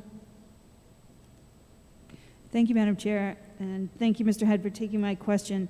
With regards to what the last statement you just made about tying these formulas to parenting time, and I had a question before that that's defined as overnights. And is there I recall that we had some discussions about what the term overnights meant, and when does overnight begin? Like, how is that how is that a legal definition? So. And I don't know the answer. I did not specifically research that ahead of time. I don't believe it's defined in statute, and I've not looked it up in terms of the case law. Any further questions? No, thank you. Thank you very much. Thank you. Okay, so I'm going to close the public hearing on House Bill 1647, and we'll come back in 10 minutes. I apologize that we're starting late, but everybody needs a little break.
Okay, folks, it's 11 o'clock, and I apologize. It's 11 o'clock. I'm going to open the public hearing on 1431, and I'm sorry that we're running late. So I will call Representative Paul Terry to introduce his bill, and he needs 5 minutes. Madam Chair, that's approximately, but I certainly hope that it will be about 5 minutes. Madam Chair, honorable colleagues and members of the committee, I'm Representative Paul Terry representing Alton and Gilmanton, and I'm here this morning to speak to HB 1431, the bill I have introduced that, if enacted, will provide New Hampshire parents with an expressed enumeration of rights with reference to their minor children. This bill is but the latest expression of a deeply rooted and treasured national legacy that has made the respect for individual rights a bedrock principle and commitment of our American Republic. Indeed, as you will recall, at the very founding of our nation, we declared, "We hold these truths to be self-evident, that all men are created equal, that they are endowed by their Creator with certain unalienable rights." And in the very next sentence, it is further declared that to secure these rights, governments are instituted to secure the rights. Please note that the role of government and of each one of us as elected representatives of the people and legislators is to secure rights that may be otherwise threatened by accident or design. Not long after our national Constitution was ratified, it became clear to a majority that it ought to be amended to secure certain individual rights. The first 10 amendments, ratified and made effective December 15, 1791, have become known by generations of American school children as the Bill of Rights. Through the ensuing decades, we have striven to form a more perfect union, often doing so by enacting new laws that we have come to believe are securing even more individual rights and freedoms. One such example of a more recently recognized and enacted law is our state's Patients' Bill of Rights and Responsibilities, a copy of which I am holding before you in my hand. It was enacted in 1981 and has since been amended several times. We in New Hampshire enjoy a uniform set of rights and responsibilities that people can know, utilize, and rely upon whenever and wherever we may be admitted to a healthcare treatment facility. In 1981, we came to realize that we needed such a law, and I believe the time has come in 2022 to recognize that we now need a Parents' Bill of Rights to make clear the will of the people of this state, that parents have certain unalienable rights with respect to the care of their minor children, particularly and especially with respect to their educations and health care. These historic rights that have been acknowledged across many cultures the world around have more recently come under grave threat in our country. Hence the need to redress the imbalances and outright expressions of obstruction and refusal to honor what was once viewed and honored for the most part as an established and integral role for parents. A Rhode Island mom's request to view the curriculum that was being used to instruct her child was refused by her district school committee. Both the school committee and then the teachers union retaliated with lawsuits against her. In Virginia, legions of moms throughout the state joined together to fight back against school boards that refused to disclose curriculum being used in the parents' schools. And in Washington state, recently, 2 bills were enacted into law, such that when taken together, they will prevent parents from refusing gender reassignment surgery to their children as young as 13, should the child decide to change gender. The child. The National Council of State Legislatures has reported to me that 11 state legislatures are considering parents' bills of rights in 2022, including our own. 10 states already have laws on their books, both Democrat and Republican-controlled states. The bill before you, HB 1431, is modeled after Florida's law. We have an amended version of HB 1431 that provides an enforcement section and a precise copy of the Parents' Bill of Rights that we propose be provided to every parent at the beginning of each school year throughout the state. The latter comes to us courtesy of Education Committee Chair Representative Ladd. Thanks to the work of Education Committee Vice Chair Representative Glenn Cordelli, it has been modified to include helpful references to certain existing RSAs. Each of you will receive the amended version of this bill, 0546-H, at the conclusion, or actually at this time, of my testimony. Enacting HB 1431 and its amendments will ensure that every New Hampshire parent of a minor child will enjoy the same rights, regardless of county or community, with parents encountering more and more difficulties in their attempts to provide primary guidance decisions for their children's education and medical treatment. It is imperative that we act this year for them, for their children, and for all of us. It is time. I'd be pleased to respond to any questions that you may have, and if I am unable to provide an answer now, perhaps one of the others here today may be able to do so. If not, I will do my best to find the answer and get back to you. Thank you for your consideration. Thank you very much. So I have a quick question. In your amended version, on page 3, hold on, I'm trying to find it. The right of a parent to participate in parent-teacher associations and organizations that are sanctioned by a school board or the Department of Education.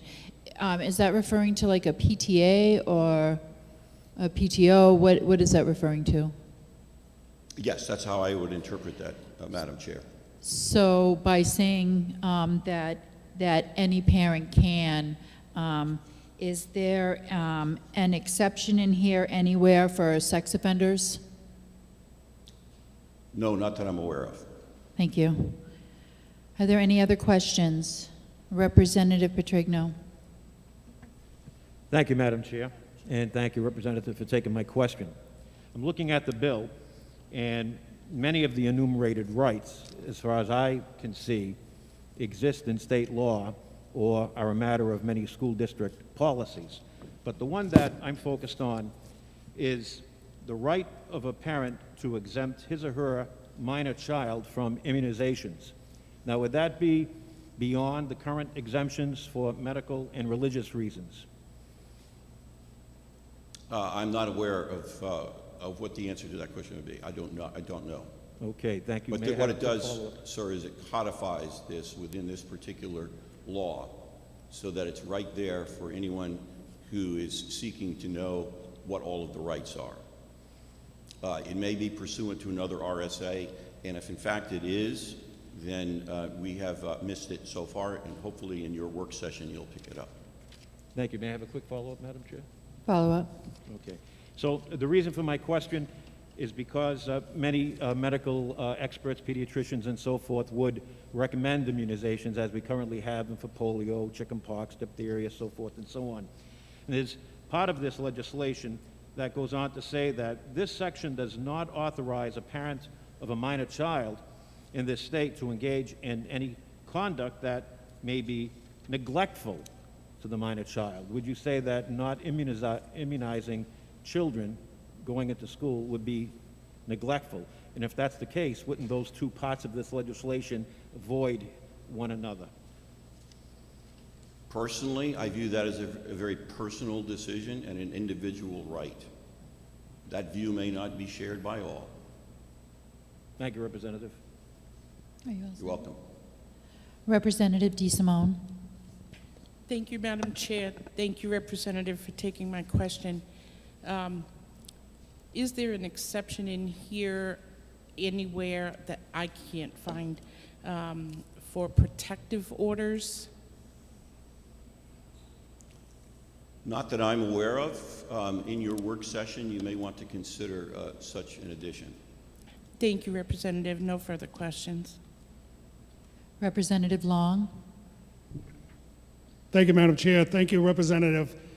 With reviewing this, I noticed a lot of the language is singular, and this committee knows all too well when both parents don't agree on something. So how does this reflect on if one parent is in favor of something which gives them their right, and the other parent has that same right but opposed to it? Is there any language in here that identifies that scenario? I mean, this bill assumes that both parents are on the same page, and this committee finds that that's not often the case. So is there something that both parents will have that right, and how does that work? This is just off the top of my head, but I would say that that's something that would have to be interpreted and adjudicated unless it's actually specified within the statute. I don't know what Florida's experience has been with respect to the singular plural question that you are posing. To the best of my knowledge, there has been no challenge to that law based on the question that you have asked. Good question. Okay. And I hope the committee will consider that in its deliberations on the language of this bill. Okay, thank you. You're welcome. Representative Altschiller.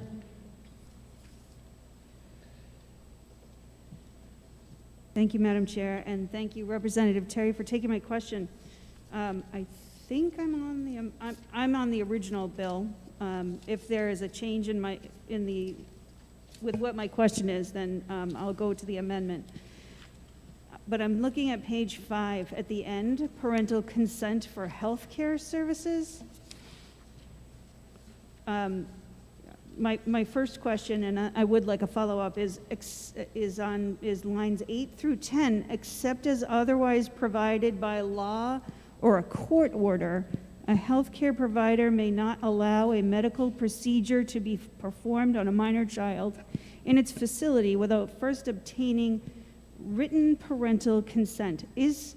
We often look at bills and in this committee with an eye towards fixing problems. Is there a problem in New Hampshire with healthcare providers doing medical procedures on children without their parents knowing about it? And how are they paying for that? How is that manifesting in New Hampshire that we need to put that in statute? I believe that there are others who can speak to that question specifically, but I am aware, broadly speaking, that the answer to your question is yes. And by containing this language, we would seek to preempt any future problems. But the answer to your question is yes, and I believe one of the representatives who will speak subsequently can answer that question. And if he does not in his testimony, please be sure to raise that question again with him, and he'll give you specifics. Thank you for your question. May I have a follow-up, Madam Chair? Follow-up. Back on that on that section, parental consent, in the first section 1, except as otherwise provided by law, a healthcare practitioner or an individual employed by such healthcare practitioner may not provide or solicit or arrange to provide healthcare services or prescribe medicinal drugs to a minor child without first obtaining written parental consent. So under the provide, solicit, are you saying that, for instance, in high schools and libraries and other places where young people congregate and public health officials want to get information to them about healthcare services and how to keep themselves safe and healthy, that we would not be able to put up posters that would tell students about their ability to access certain health care on their own? First of Is all, that what that's trying to do? thank you for your question. First, I'm not sure exactly where you are. I'm not hearing you clearly. Page 5, line 6. Page 5, Yep, line 6. A school employee that is not a teacher, in the original bill? on the original bill. Yeah, I'm sorry. I do not have the original bill in front of me right now, but listening to your question, I think the question that I'm hearing was framed in terms of consent, and you're asking about the providing of information. So there is a clear distinction between providing information and giving consent. And if the language to which you are referencing is about providing consent, then that's different than providing public health information, which is fine. I'm all for providing any kind of information, and then each parent can test that with respect to its truthfulness and its applicability to that parent or parent's child or children. Thank you for your answers. You're welcome. So I have one more question. Oh. On your amendment, on page 3, line 20, the right of a parent to enroll his or her minor child in gifted or special education programs if the child qualifies for such programs. Would it be the school that determines that they're qualified? And if so, if the school doesn't have a gifted program, in New Hampshire, we have a lot of small schools, would they be forced to provide transportation to another district for that child to enroll in a gifted program? That's an interesting question, and if I was the person who was interpreting this law, this bill, if it would be enacted into law, I would interpret this in such a way as to say that the school district in and of itself is not required to provide that program, but to find a way to provide that program to that child, even if it meant having the child participate in that program in a neighboring district, which is incidentally what happened with my own son when he was still in middle school. The school was unable to provide the particular program for him. It was called a gifted program at the time, and so the school had to find a place where he could receive the accelerated or whatever it was called education elsewhere. Thank you. Somebody down here. Representative Belanger. Thank you, Madam Chair, and thank you, Representative Terry, for bringing this bill forward and presenting to this committee today. So, on the first page, line of the amendment, thank you, line 4 through 5, it says the state, all parents' rights are reserved to the parent of a minor in the state without obstruction or interference from the state.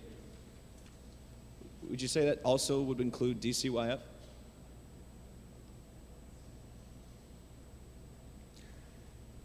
So Representative, you're referencing the language, all parental rights are reserved to the parent of a minor child in this state without obstruction or interference from the state? Yes. And you're asking, does the state include DCYF? That's correct. The way I read the sentence, sir, is that all parental rights are reserved to the parent without obstruction or interference from the state.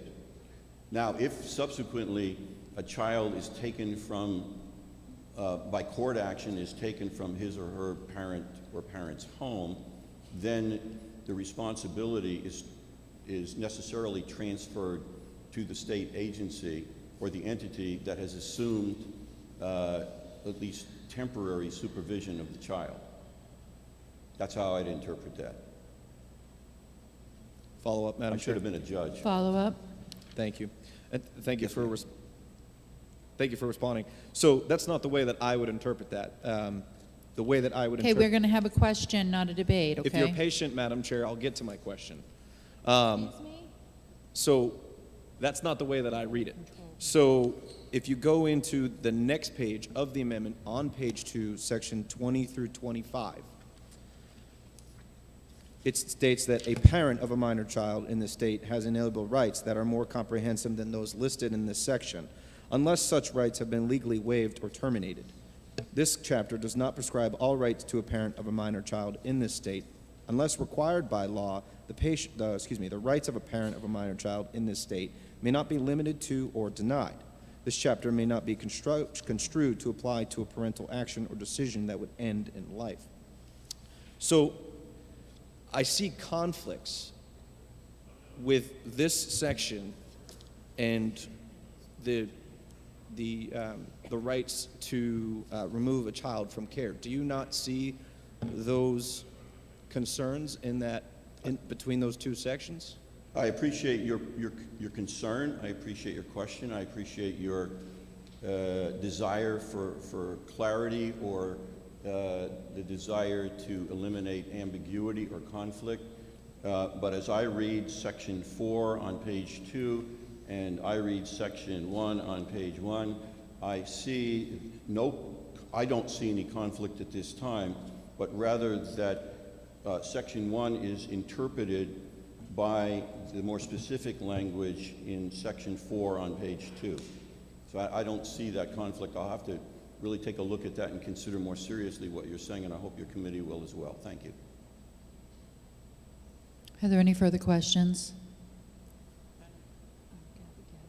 Representative Gabois.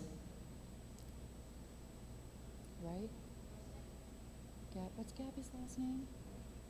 Oh my God, Representative Grossman. And I'll remember it someday this year. I'm so sorry. Thank you, Madam Chair.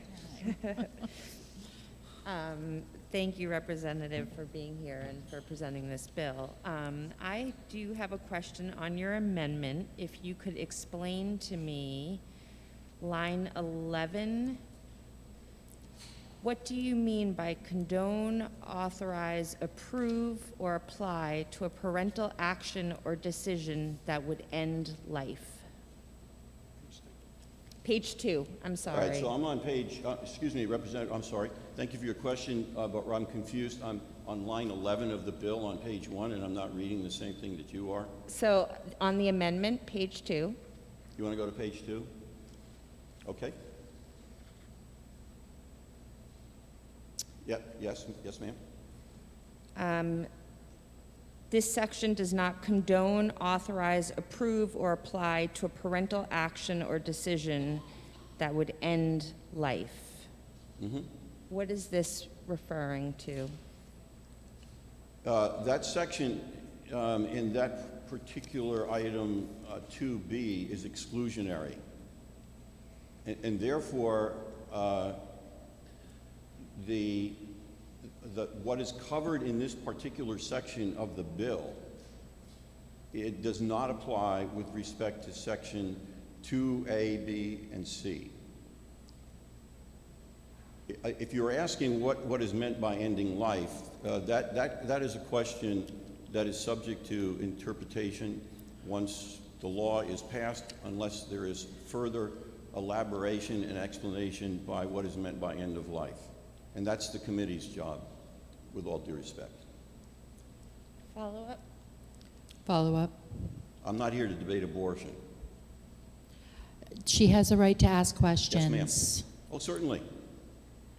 I was concluding my answer. Is that permitted, ma'am? I wanted to conclude my answer.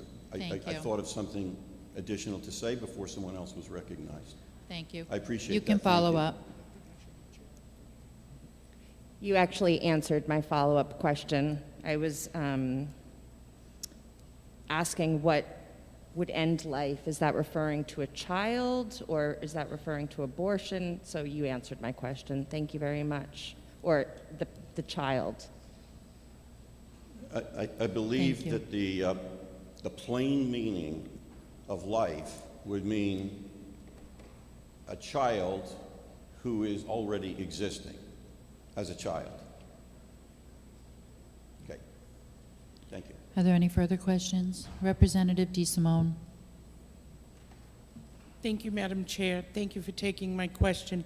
This is a follow-up to Madam Chair's question on page 2 concerning the gifted children, and if a parent chooses to enroll their child in gifted programs that are not in their public school, who pays the tuition for the gifted program school? So I would the starting point for me, if I was in a position as a school administrator, would be, do we have a gifted program? If we don't have a gifted program and the child qualifies for a gifted program, then we need to find a gifted program for the child. If the gifted program that is found by the school administration for the child is one with which the parent disagrees and wishes another gifted program, it seems to me, since it would be the school district that is paying for the gifted child program for that child, that the decision as to which gifted program, and I would hope there'd be a conversation here between the parent and the school district, that in fact it would be a decision of the school administration as to which gifted program were to be offered, because the word here is not programs. There's no specification that the right extends to the parent to choose one among many. That's how I read that. I hope that's helpful.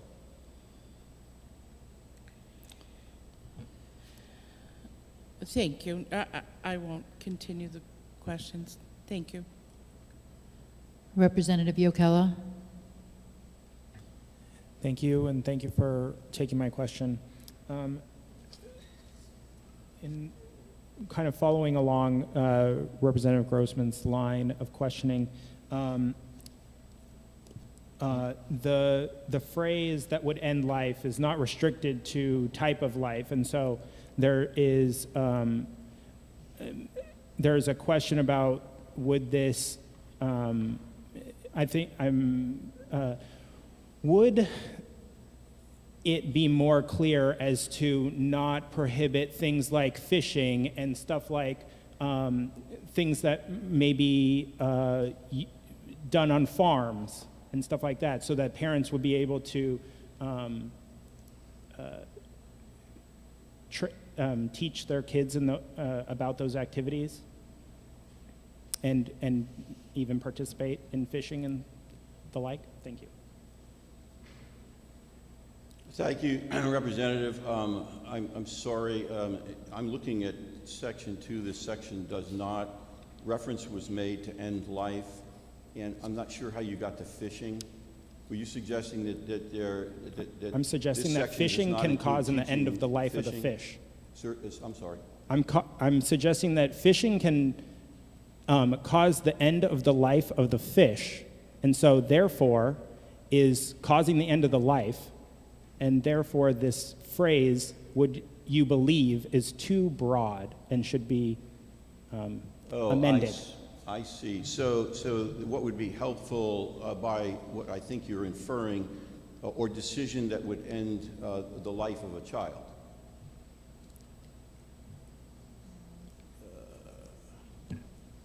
Whatever clarification you believe is appropriate, I'm just was asking if the clarification you believe was necessary. Thank you. Yes. I would say you could be helpful here to any who would have questions about how to interpret this should this become law, by including the phrase or modifying that phrase such that it would read that would end the life of a child. Thank you. Are you all set? All set? Any further questions? Representative Altschiller. Thank you, Madam Chair. My final question, I'm looking at the amendment, Representative, and two things specifically. I'm reading through your amendment, and on page 4, lines 31 through 36, outline how a parent who believes or claims that a violation of any of the provisions in this chapter may bring an action for injunctive relief and go straight to Superior Court. And so, as a hypothetical, I'm looking at page 3, lines 3, section D, and,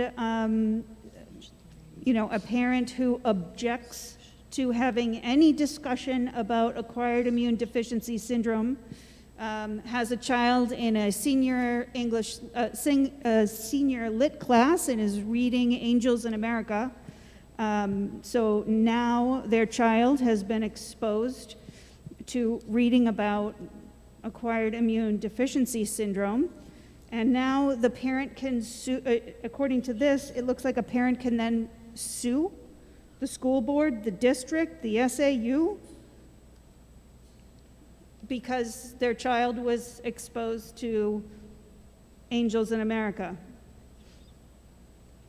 Is that how we're to read this? That any of these violations mean that any parent can just whip straight to to Superior Court?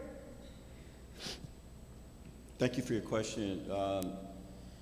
It would be helpful if we were at the LOB and I could actually spread this law out on a table, the amendment. I'm tossing papers here while you're speaking.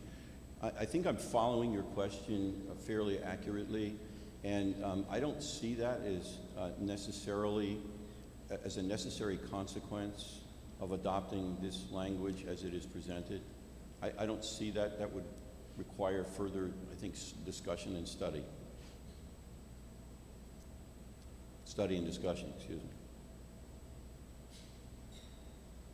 I'm sorry, I don't understand. Is that a follow-up? Follow-up. I don't understand what you said. Perhaps it's Well, my essentially- distance, but I'm sorry, I would like to wait until you're finished.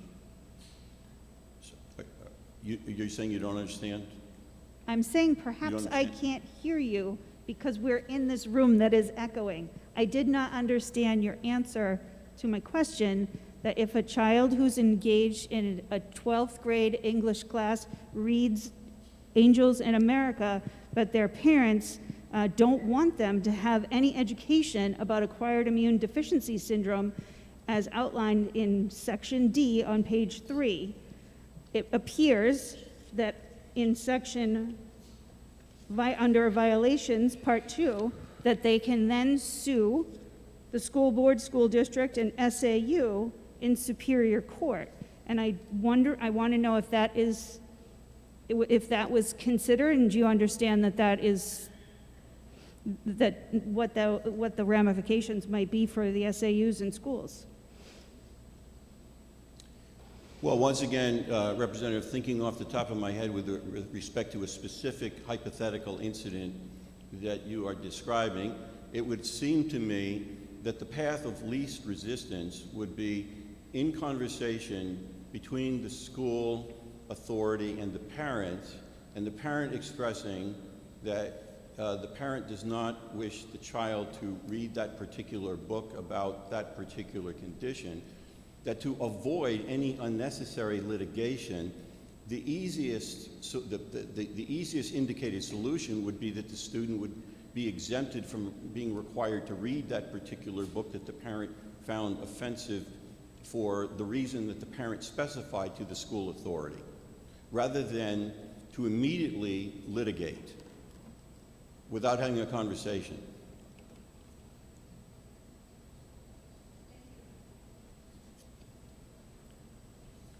Are you all set, Representative Altshuler? Yes, thank you. Are there any further questions? Seeing none, thank you. Thank you, Madam Chair, and members of the committee. Up next is Representative Don Johnson to speak in support of the bill for 5 minutes. Thank you, Madam Chair. Thank you, committee members. Don Johnson, Belknap County 3.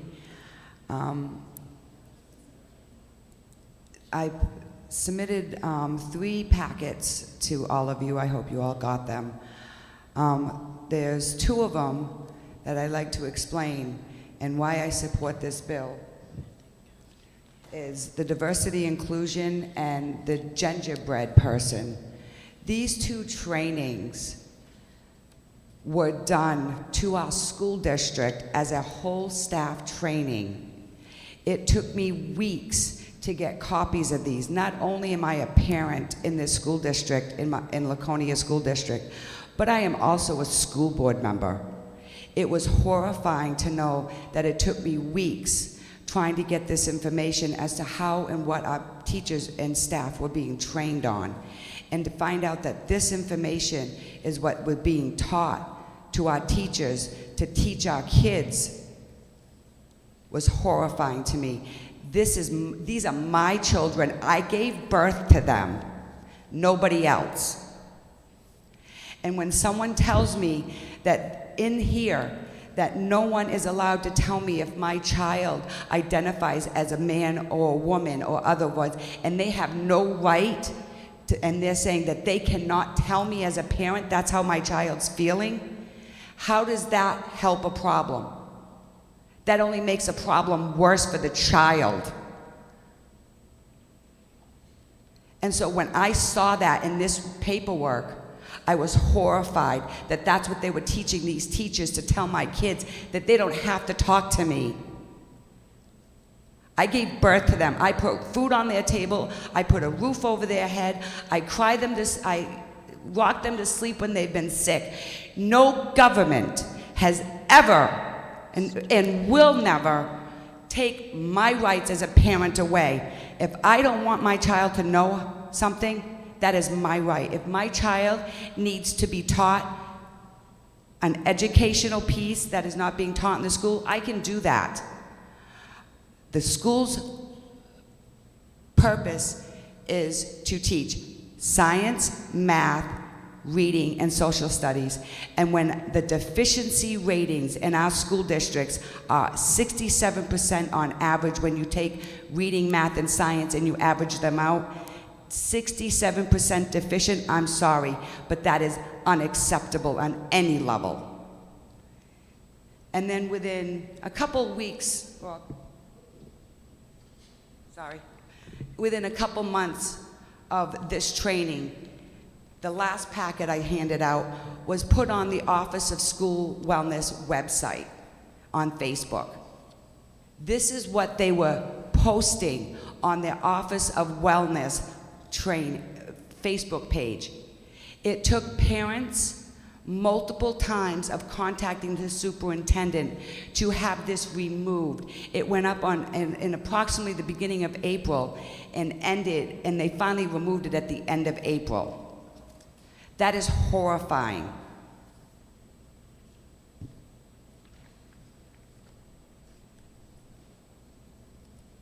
I know of a student who sat through a Zoom class last year when a teacher had nothing to do with the subject she was teaching, incited a riot with the kids to go protest somebody's home. She only did it, as she said, as a joke, but got the kids going, wanting to go egg the person's house and attack the people. Little did they know the person they were talking about was the parent of one of the child sitting in her classroom. I was horrified as a parent to hear that, and I was also horrified as a school board member. And when the complaint was made at the school level and at the Department of Ed, and an investigation was done, and that child has no idea what repercussions this teacher got. Nothing. So now that child believes, doesn't matter what you do, consequences don't have actions. I'm sorry, I don't know about anybody in this room, but when I teach my child, there's a consequence to everything you do. It could be good, it could be bad. But when you do something that hurts and it threatens somebody's life and no adult holds you accountable, that is disgraceful on every level. From the Department of Ed, to the school district. This child does not feel that she was justified to know what happened to this teacher when she tried to cause a riot. And this person had to turn around and have police watch their home for 2 months every hour because of the threats that were made through this teacher and throughout the community. And I'm sorry, but it's outrageous. And it is time to take back our rights as parents, and I will fight to the end for that. I'll take any questions. Sorry, I get emotional. Are there any questions for Representative Johnson? Representative Litchfield. Yes, would you please speak to your two handouts, the genderbread person and the DEIJ? Could you do a 45-second synopsis of each, please? Real quick, so on January 20th or 21st, I can't remember, 22nd, sorry, January 22nd, 2021, the Laconia School District did an all-staff training with these two handouts. And they had facilitators teaching this to all of our staff. Exactly. My question exactly, why?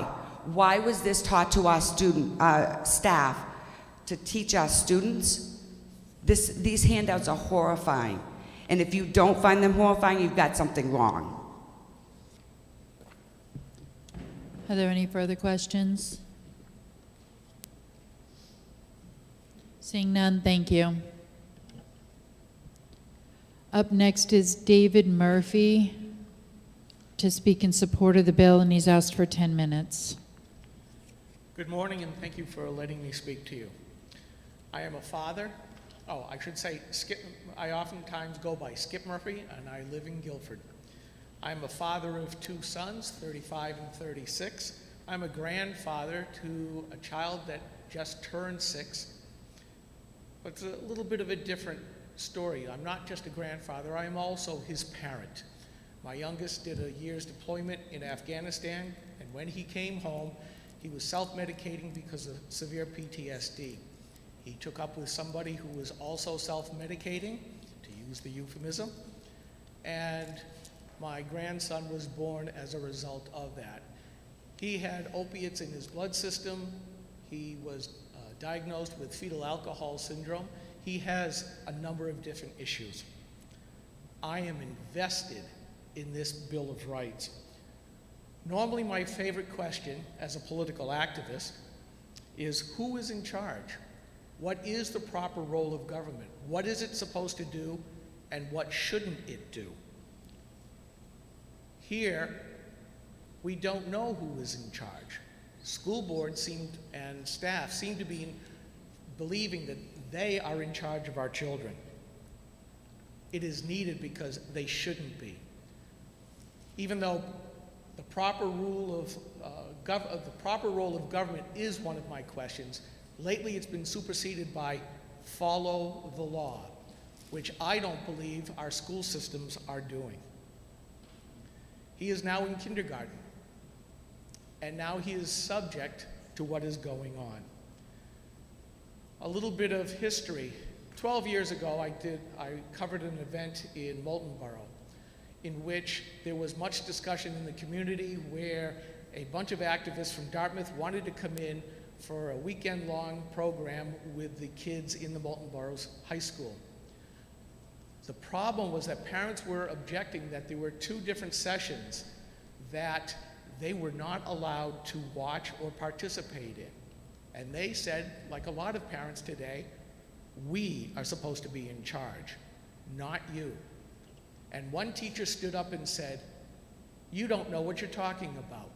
Your kids know more than you do, because we've taught them that. That was the first time I ran into the idea that teachers and staff are trying to separate parents from their children. And they were very blatant about it. And it's only gotten worse. My daughter-in-law, or soon-to-be daughter-in-law, has a degree in special ed. Her professors kept telling her, verbatim, don't trust the parents. There's another slice at separating children from parents. I can tell you a number of nationwide stories as well. In Buena Vista, actually, hold on to that just a second. The school boards across the nation are refusing to be held accountable to parents, voters, and taxpayers. I have a phrase for that. As they sit in their public meetings, they act like they are the Easter Island stone-faced Moa statues during public comment. They refuse to answer, they refuse to comment, and oftentimes look rather disinterested. Yet these are supposed to be our elected representatives to be held accountable according to Article 8 of the New Hampshire Constitution, responsible to us, freely accessible and transparent, and they refuse. The problem is, this is replicated not across just districts here in New Hampshire, but nationwide.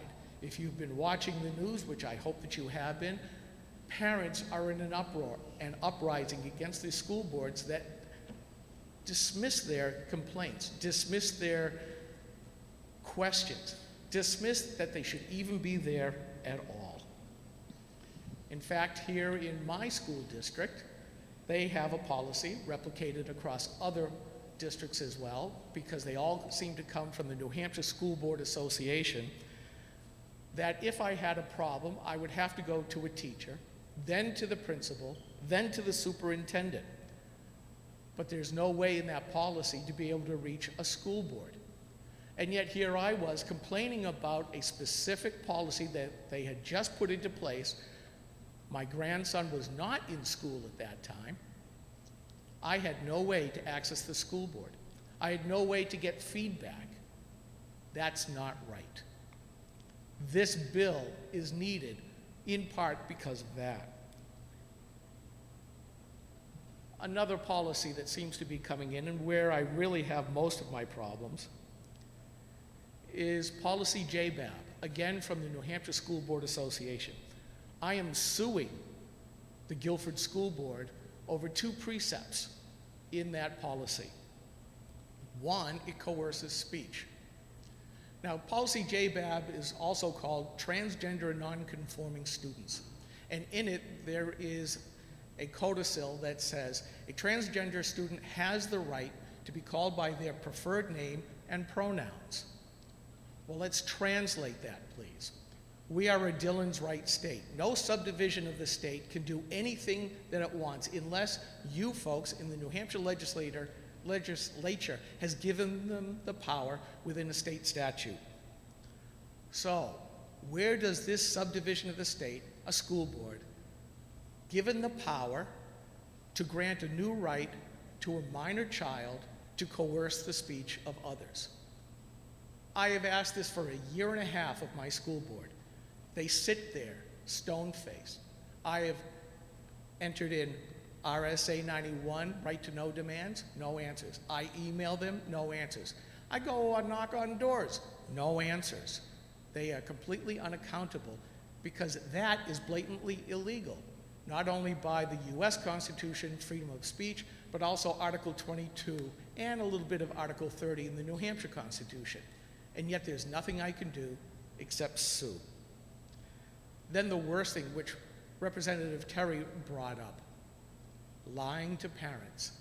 There is a privacy part where the district has given themselves the power to lie by omission or commission to parents about the transgender student, the transgender status of a student who happens to be that parent's child. They will refuse to tell that parent what is going on at the most developmental age of a child, and to keep the parent away, sequestered from that information, and yet the parent is responsible if bad things happen. My grandson suffers from a number of different things. If he was to go transgender, I would never know. I would never know that he has problems. I would never know that this could complicate the ones that he already has. But the staff feels good about themselves. They've gone woke. And I'm happy to put it that way.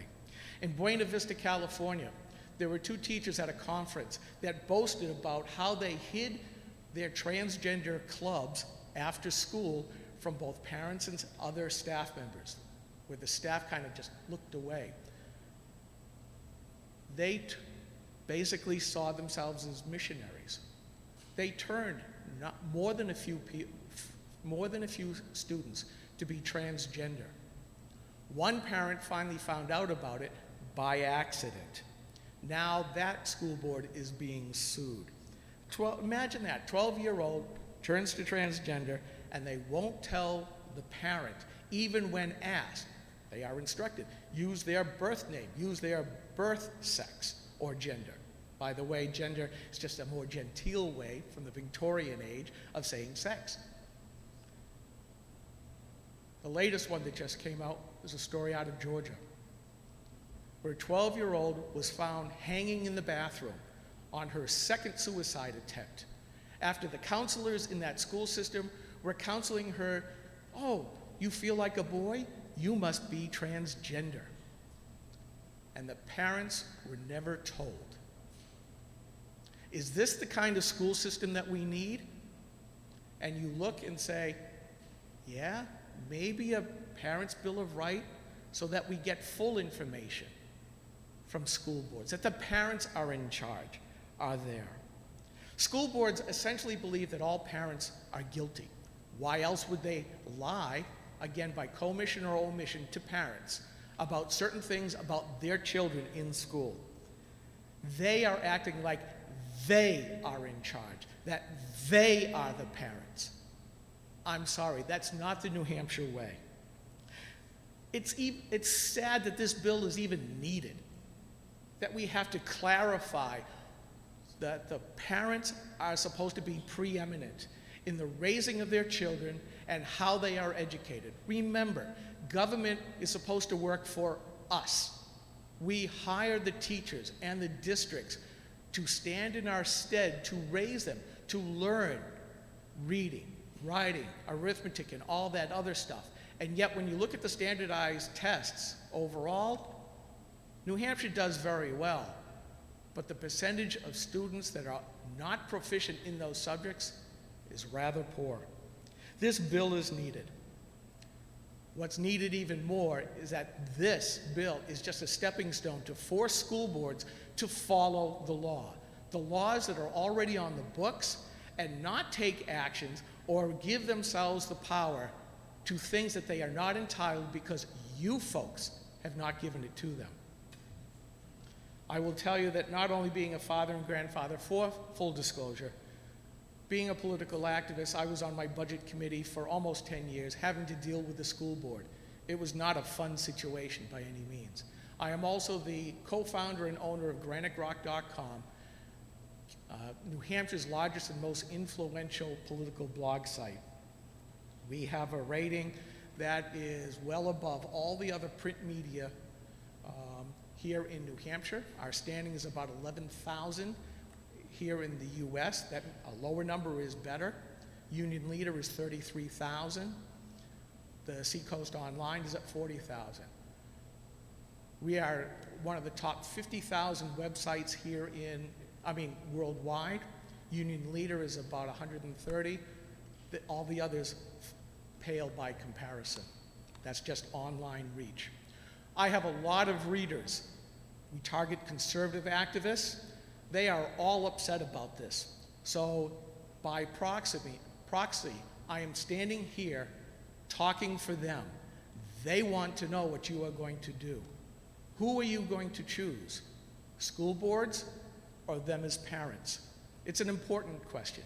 It goes back to my original one. Who is in charge? You folks get to decide that. Thank you. And I am available for any questions. Are there any questions? Seeing none, thank you. Thank you. Up next is Leanne Romano to speak in support of the bill. She has a question mark, but I ask you to keep it brief. There's a lot of people signed up. No problem. I'll try. Leanne Romano, Litchfield. So I have to say, I can't believe we're here actually having to have a bill like this.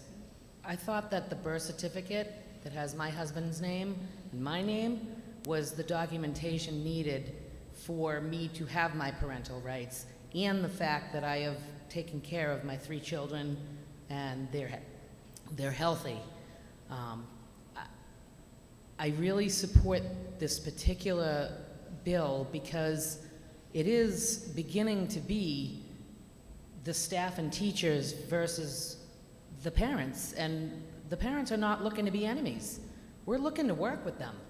I have had a great relationship for 25 years with all my children and Litchfield teachers and the school board and whatever, but people are changing now. People are retiring, they don't want to deal with parents, so on and so forth. I get it. People can get really heated, but we have to have something in place that makes us in charge. I do not ever want to ever see that somebody accidentally vaccinated my child because the name was similar, like I've seen. I don't want to see somebody else's child getting coaxed. Hey, we'll give you pizza. Just shh, don't tell mommy and daddy. No. I've already expressed my concerns and views with the school board, with the superintendent. They've assured me that that's not going to happen, but I see it happening out there, not in my school, not with my kids, because I'm on it. But what about the parents that don't know that they should be doing this? And just because I send an email doesn't mean that they're going to adhere to that. There has to be something in place that says, no, we're not going to do this, we're not going to do that, we're not going to talk about that. You have say in what is the curriculum. I've asked the health teacher, what's the topics? And she assured me what it was. And, I went over it with her. This is okay, that's not okay. I'm getting messages from teachers. This is the topic that we're going to be talking about. Do you agree or disagree? I put my phone number in every email. I don't want just a signed paper. I want you to talk to me because my kid can forge my signature.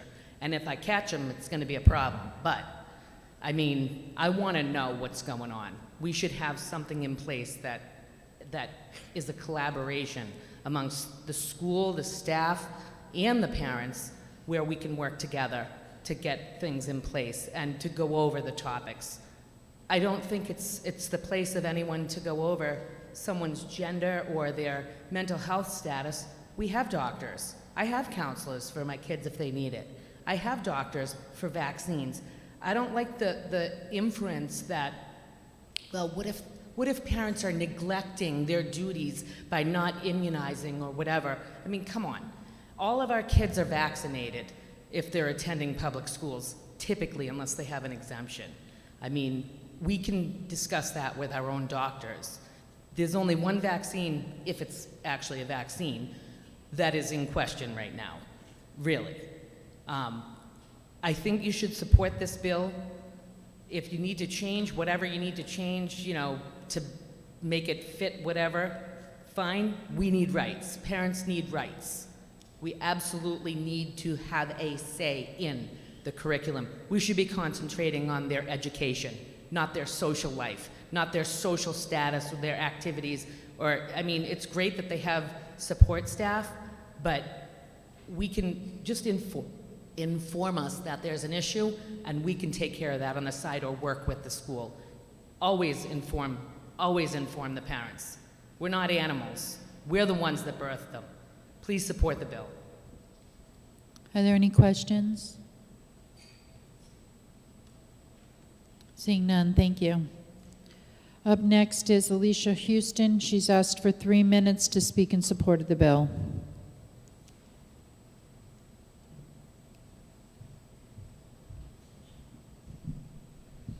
Good morning, representatives, and thank you for the opportunity to speak.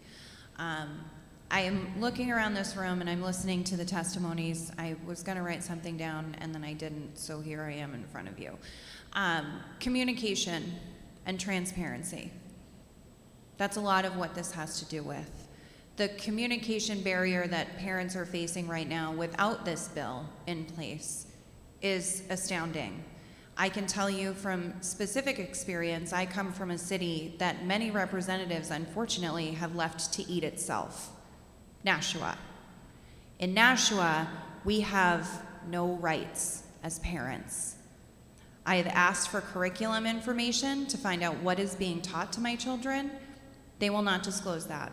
I've sent in 91A, a right to know request. They will not disclose that. We've sent emails and phone calls and more emails and more phone calls.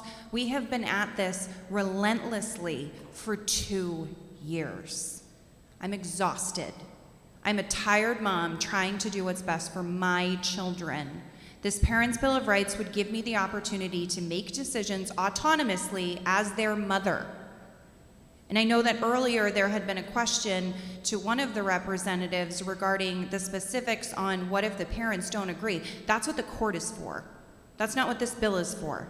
This bill is to give parents their rights back. We don't have rights right now. We have a school board that is a dictatorship that makes the decisions for our children. And another perfect example is I have a child with a medical exemption for the wearing of masks and the district won't honor it. And I have nothing to fall back on. They have 194:3. I have nothing. So as a parent, I'm stuck in this situation like many other parents who have had no voice. We've been silenced. The school boards are running rampant. And it's not just the school boards. It's doctors, it's counselors, it's all of these people who are making decisions or implementing these coerced mindsets into our children. And I know I sound like a conspiracy theorist, but what I want my children to know is what I want my children to know. At the beginning of COVID, we spent so much time avoiding the news because I have a child with severe anxiety. And by severe anxiety, I mean he has panic attacks. I don't know if anybody's experienced a panic attack, but it is the worst thing that you can experience from a psychological standpoint. You feel like you're dying. So we made the decision as parents to eliminate all of the additional media because it was causing an adverse reaction for our child. He returned to school eventually because, again, Nashua. He returned to school and within a week, 1 week, he came home hysterically crying, visibly upset. He got off the bus and fell off the bus. As a parent, put yourself in that shoe. Watch your child fall apart. Because teachers had decided that they were going to tell him that if you're not vaccinated and you don't wear a mask, or if others that you love are not vaccinated or not wearing a mask, they will die. That is what was told to my 12-year-old son. So not only do I not know what's being curriculum taught, but I also don't have a say to question things.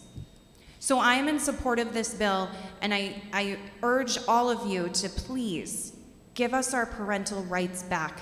Give us something that is concrete and tangible that we have as a backing, just like these school boards and these doctors and these patient rights and like everybody else has rights. Ours have been muted. So I urge you to all please support this bill. Thank you. Are there any questions? Sorry. Hi. Go ahead. Representative Yokella? Thank you, and thank you for taking my question. In your experience with Nashua, have you been stuck in that circle of just going through administration and not being able to go to the courts to have it adjudicated that they need to be giving you this information? So that's a really great question, Representative. I'm a single mom. I work full-time. I have 2 children. I have 1 with a disability. So I have spent the last 2 years going to the teacher, going to the administration, going to the assistant superintendent, and then the superintendent. And I can't even get in front of the Board of Education with an appeal because there's no process and they won't make an exception. So in order for me to take legal action, it's going to cost money. It's going to cost time that I don't necessarily have to fight something that if I had a Parents' Bill of Rights, I would have the opportunity to combat it from a legislative perspective, from a legal perspective. Did that answer your question? Follow? Follow up. Thank you. The proposed suggestion in this bill seems to be to take them to court. And so I'm wondering if, in your example, this bill would help you if the only recourse is to go to court and you're not in a position to do that. So keep in mind that we don't have a Parents' Bill of Rights right now. I don't have any recourse. So I'm stuck in this vicious circle of going back and forth and back and forth. And even if I go to court, which we have tried with injunctions, they fail. We live, again, in a city that has been left to eat itself. We have judges who have historically ruled in favor of the city, and we have had zero breaks. No breaks. I'm not a lawyer. I can't afford to hire a lawyer, but if I had a Parents' Bill of Rights, to answer your question, Representative, I would have been able to take that legal option first. I wouldn't have been stuck in a hamster wheel for the last 2 years. Are there any further questions? Seeing none, thank you. Thank you. Up next is Allison Dyer to speak in support of the bill for 3 to 4 minutes. Hi, Allison Dyer. I am also from Nashua, New Hampshire, and I am here in support of this bill.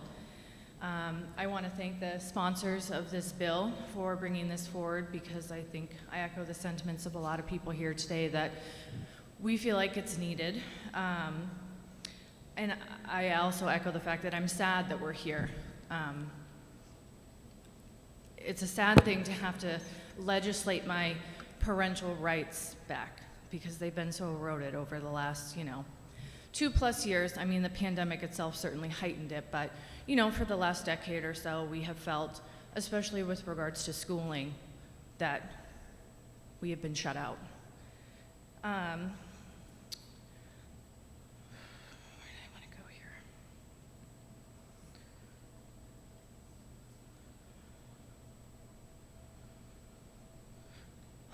What's unfortunate is that we, as parents, have been kind of viewed as cooperative, like unpaid functionaries, or if we present even a mildly resistant force, we're deemed threats to the system. And my children are mine, and I'm tired of being told that I am a threat, because my basic parental instinct is to direct and protect my child. And I think what also the 2 years with the pandemic has really highlighted is that I always thought that the due process clause of our laws protected my parental right. And it does not matter how often I bring it up, whether it's medical, school, things of that nature, I'm told that it doesn't apply. And I'm not really sure why it doesn't apply. I thought it was there in place to take care of that. And now we're in a place where we need this Bill of Rights in order to restore what I thought was already there. I mean, the woman over there made reference to the birth certificate. That's my child. And I'm having a hard time. Before this hearing, when it was originally scheduled and then rescheduled, I sat for a really long time and tried to write something for this. And I found it really hard to do, because I'm really sad that we're here, that we need to be doing this, but we need to do this. And I can't implore you any more than my previous people have said, that it's necessary, it's needed, and no government program can ever replace or take what parents are there to do. We have to support and love and care these kids. They're the next generation of humans, and it's not political, it's not a culture war. I don't want to play political parties. I just want to be a parent. And like most good parents, we're all involved. and we need to stay involved. And I don't want to continue to be sloughed off and not be able to be allowed to be involved in the way that I feel as the director of the children under my care, how I need to do that. So again, I support this bill. I thank the representatives for bringing it forward. I'm sad that we're here, and I really hope that you all see where we're coming from, that for me, it's not political, it's parental. I'm a parent, so thank you. Are there any questions? Representative Long has a question. Thank you, Madam Chair. Yeah, thank you, ma'am. To me, it's obvious you're an involved parent, and I respect you for that.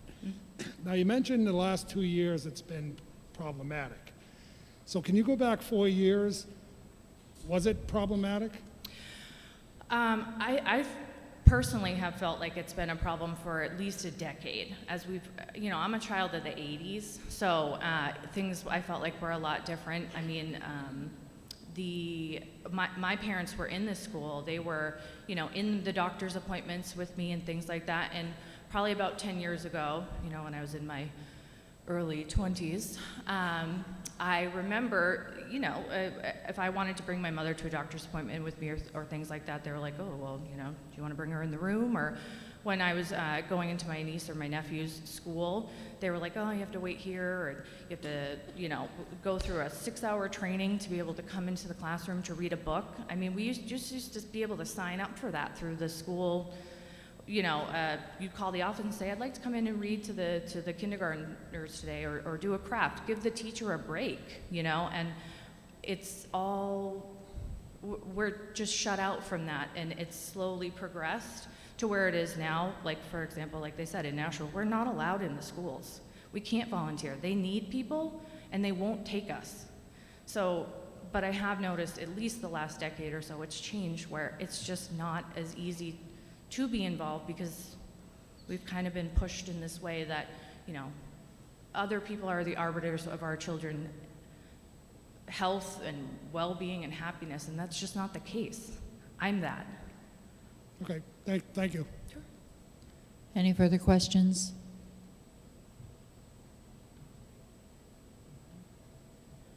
Seeing none, thank you. Up next is Representative Jeff Greason to speak in support of the bill, and he's asked for 6 minutes. Thank you, Madam Chair and members of the committee. I'm Representative Jeff Greason of Wentworth. I represent the 8 towns of Grafton County District 16. I'm honored to have worked with Representative Terry in writing this very important bill that is long overdue, long past 10 years ago, go back over 30 years ago. It's occurring with increased frequency all around the country. The children are being exposed to materials that their parents find objectionable. Children are actively encouraged and enabled to do things without their parents' knowledge, let alone permission. And children are instructed to conceal things from their parents. The people that are exposing children to the offensive materials and encouraging children to do things surreptitiously and to conceal things from their parents are the children's teachers, school counselors, doctors, legislators, and many others purporting to be advocates of the well-being of children. But the Supreme Court has stated that the interest of parents in the care, custody, and control of their children is perhaps the oldest and of the recognized fundamental liberty interests protected by the Due Process Clause of the 14th Amendment. Parents have fundamental liberty interest in determining the care and upbringing of their children, and these rights are inalienable and may not be intruded upon absent a compelling state interest. Some of the questions that were asked earlier of Representative Terry go to this compelling state interest question. If there's no compelling state interest, the parents' rights are supreme. In the case of the dispute between parents that may disagree, the state can then be brought in to settle that dispute. That's what the courts are for. But otherwise, this court stays out. And according to the U.S. Supreme Court, the state's interest declines as the life of the child nears ending. This means that the state can't interfere with the parents' decisions regarding end-of-life decisions for their children. That goes to that one question about what is life, or something that's ending life, and it pertains specifically to end-of-life care for the child. And that's by the reasoning of the Supreme Court. Because of the primacy of the relationship between children and their parents, it is the responsibility of the state and all of its subordinate entities to recognize, promote, and respect the authority of parents over their dependent children.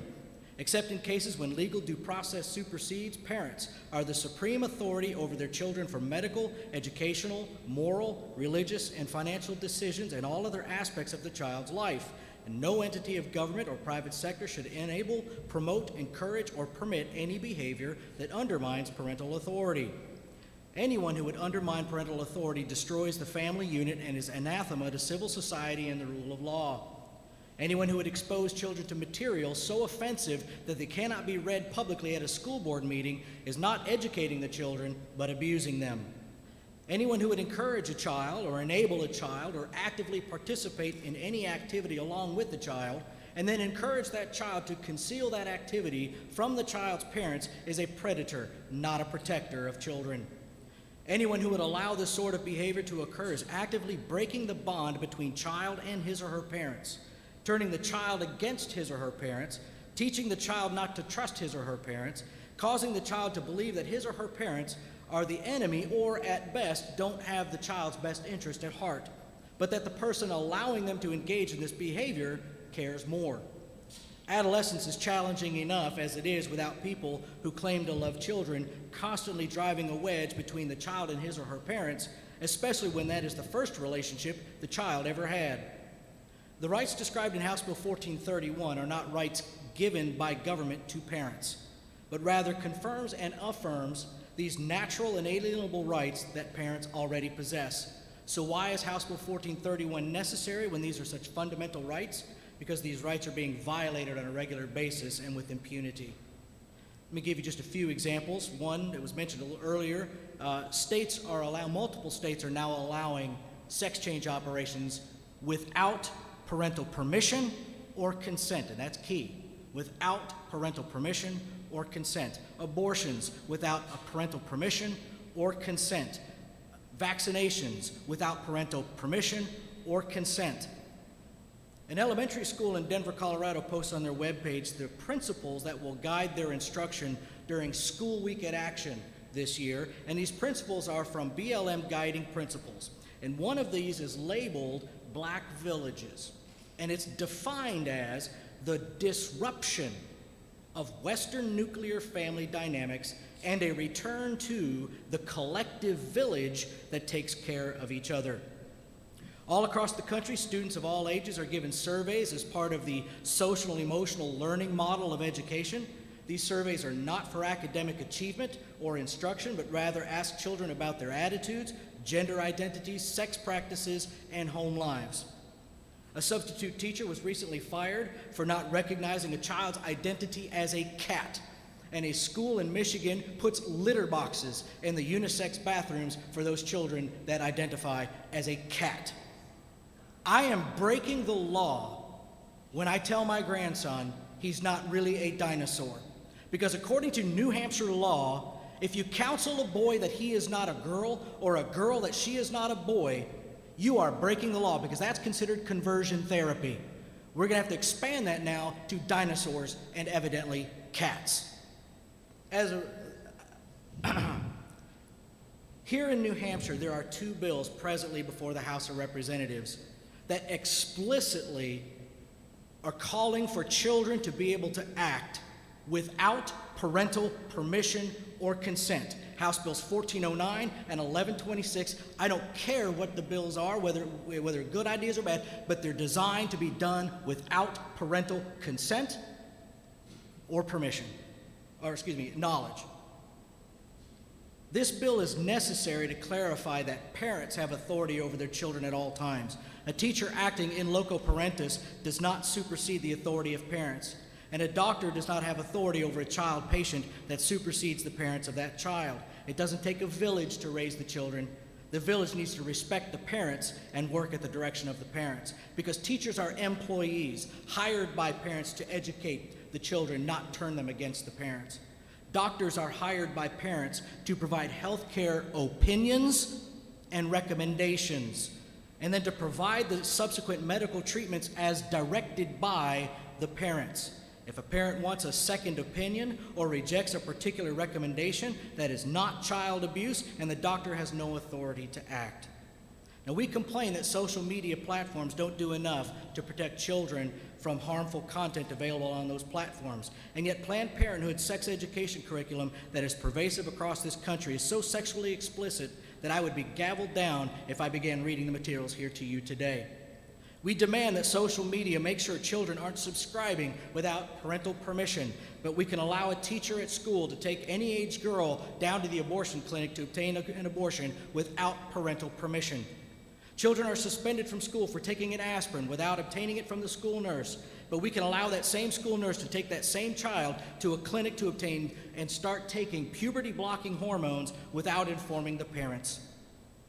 House Bill 1431 is of utmost importance because the rights of parents are being trampled to the detriment of children, including parents now being treated as domestic terrorists for objecting to anything being done in government schools, including their daughters being raped in school bathrooms while the school board conceals these rapes. While this bill explains what rights parents have, this is one bill that truly is for the children. Thank you. Are there any questions? Representative Yokella? Thank you, and thank you for taking the question. In New Hampshire, we have drug treatment programs which people over the age of 13 can access without parental consent. Would you be, and it's my understanding that they do that so that those treatments can be offered in such a case that the kid would not take advantage of them if they needed to tell their parents that they were addicted to something.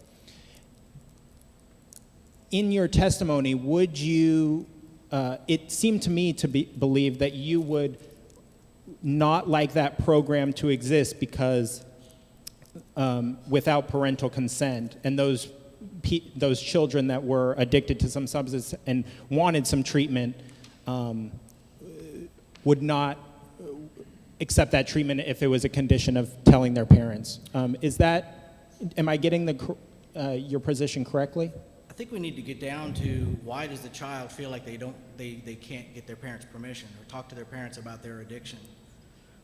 They have been conditioned for years now not to trust their parents. That if they want to do anything, whatever it is, if their parents say no, we're going to let you go ahead and do it anyway. So we've built this wedge of distrust. Don't trust your parents. Your parents are the enemy, whatever the case may be. And so if a child needs treatment, I can't think of a parent, one, who loves their child that would deny the child that kind of treatment. So it's a question of where did this attitude of doing things behind parents' backs. We're not talking about sneaking into a rated R movie. We're talking about life-altering decisions. There's a reason why we don't have people under the age of 18 voting, and God, I hope we never change that. There's a reason why you have to be a certain age to get a driver's license. There's a reason why I had to sign my son's enlistment form so he could join the United States Marine Corps before the age of 18. There's a reason why we have these. We're going to allow children to make decisions, and we're specifically targeting all these things. You can do this behind your parents' backs. That's wicked.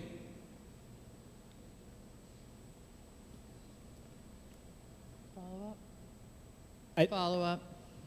So is that a no, that the program should not exist?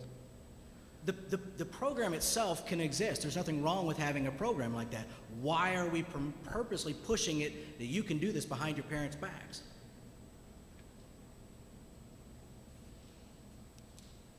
Representative Long. Thank you, Madam Chair. Thank you, Representative. At the beginning of your testimony, you put a perception in my head I need to clarify. If this were to become law, then infringement on parental rights would be also prohibited from the legislature? Can you? At the beginning of your testimony, you referenced legislators included in prohibiting. Oh, yeah, legislators pushing legislation like the two House bills that I named, specifically saying, hey, you can do this without your parents' permission. So back to my original question, if this were to become statute, would legislators be prohibited from infringing on parental rights?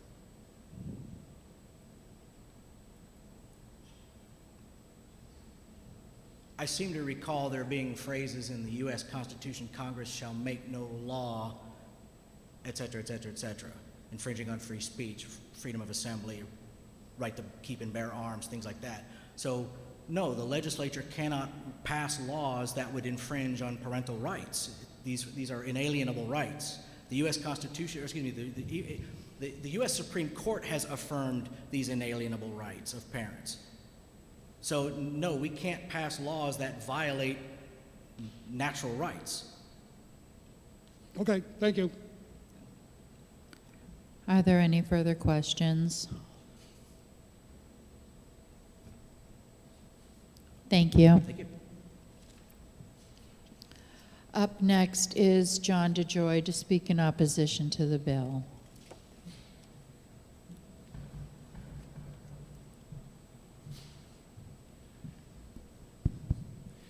Thank you, Madam Chair, members of the committee.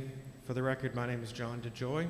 I'm here representing the New Hampshire chapter of the National Association of Social Workers. The NASW is a national, we are a state branch of that, representing social workers across the state of New Hampshire. We currently have nearly 700 members who provide mental health as well as medical case management interventions. We rise in opposition to this bill. If I could just step back off my remarks for a second, it has been, I felt sad hearing the testimony of all the folks that have come before me and the intent that they have to protect their kids. That doesn't make this a better bill. It does make it an issue that is a really important issue. Parents' rights are essential, as you've heard. Parents' rights, though, are already well enumerated in the Constitution, in statute, and in New Hampshire case law. This bill upends the longstanding New Hampshire principle of local controls of schools rather than legislative control of local schools. This seeks to create a one-size-fits-all state-level intervention that ought to be addressed through school board elections, which happen every other year. Finally, the NASW opposes HB 1431 for one essential reason beyond that. Children. We've heard a lot today about states' rights, about parents' rights, about what the state should do. We have not heard about children's rights. And this committee has struggled with the issue of children's rights over the last number of sessions. Children, as New Hampshire and U.S. citizens, enjoy their own constitutional rights, separate and distinct from their parents. But those rights have been diminished through case law. HB 1431 proposes to further diminish those rights so that parents can have what they see as increased rights.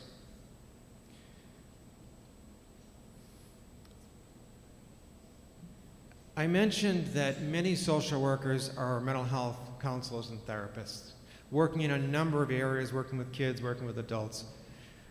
Many of us here are also parents. I happen to be a grandfather for the first time.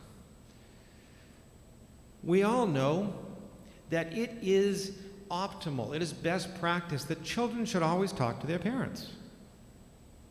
But we also know that every family structure does not function in the same way, and every child is not comfortable at all times talking to their parents. Legislating that kids have to talk to their parents will not be any more successful than today. only by talking to our children and talking to the school administrators, the teachers, the school boards, can we truly come to an understanding of this. Legislating will just put another law in the books that won't provide any more effect than the current laws on the books do. For that reason, the NASW implores this committee to ITL this bill. In the future, we are more than happy to work with any groups who want to try to address this through other means, and we'd be happy to be involved in that. And with that, I'll conclude my remarks. Thank you. Are there any questions? Representative Belanger. Thank you, Madam Chair. Thank you, Mr. DeJoy, for being here today and testifying on behalf of this bill. What I failed to mention earlier when I was asking my questions was the case law. And you had just insinuated that there is case law in New Hampshire that give parents rights. Can you reference that case law? As off the top of my head, I don't know what it is. Thank you for the question, Representative. And I wish, I'm always proud of my memory, so I wish I could cite the case law. I'm aware that Chief Justice Brock wrote the opinion. I'm not standing here, I can't give you the case law. I can probably pull it up fairly easily. But the essence of the law recognized the parents' constitutional rights and did not recognize constitutional rights of the children.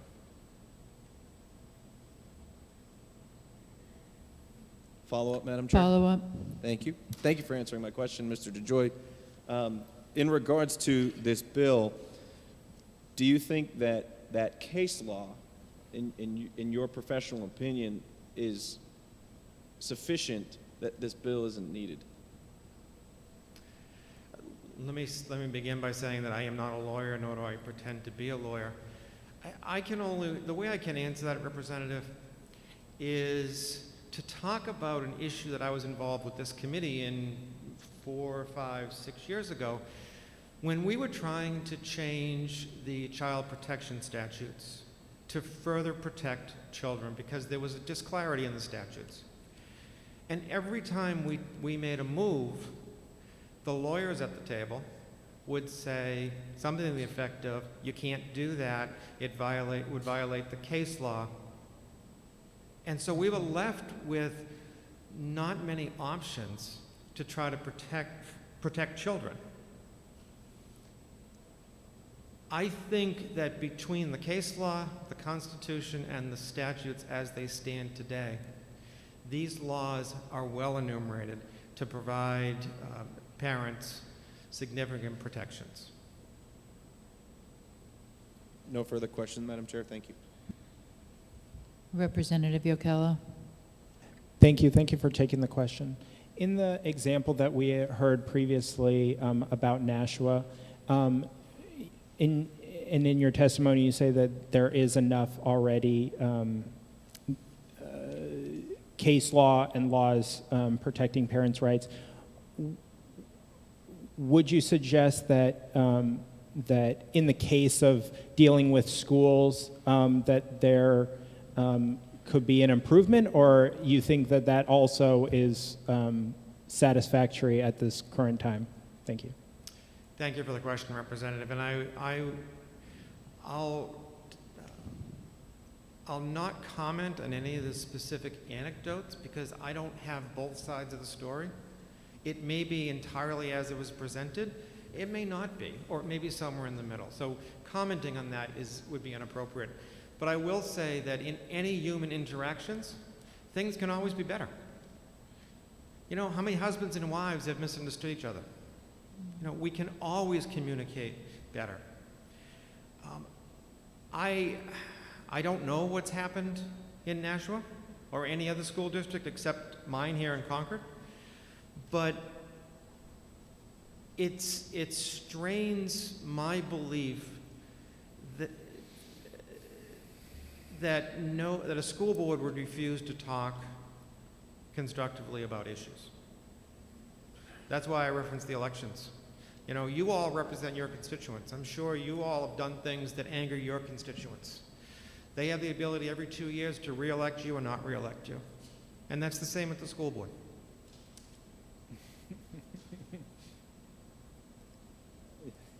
Follow-up? Oh, no, I was, Are there any further questions? Okay, seeing none, thank you very much.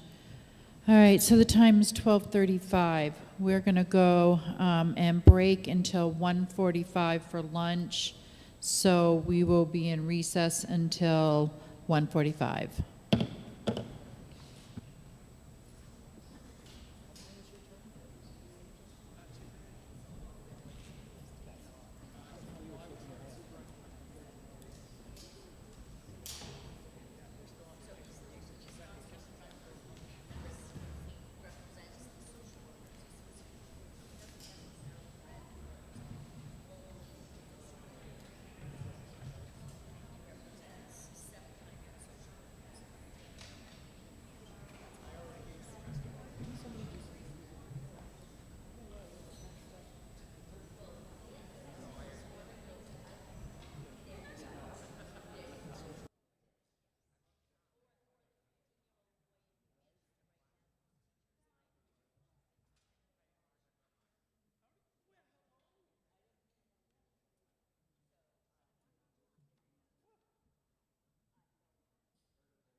Okay, I'm going to call the hearing for HB 1431 back in order.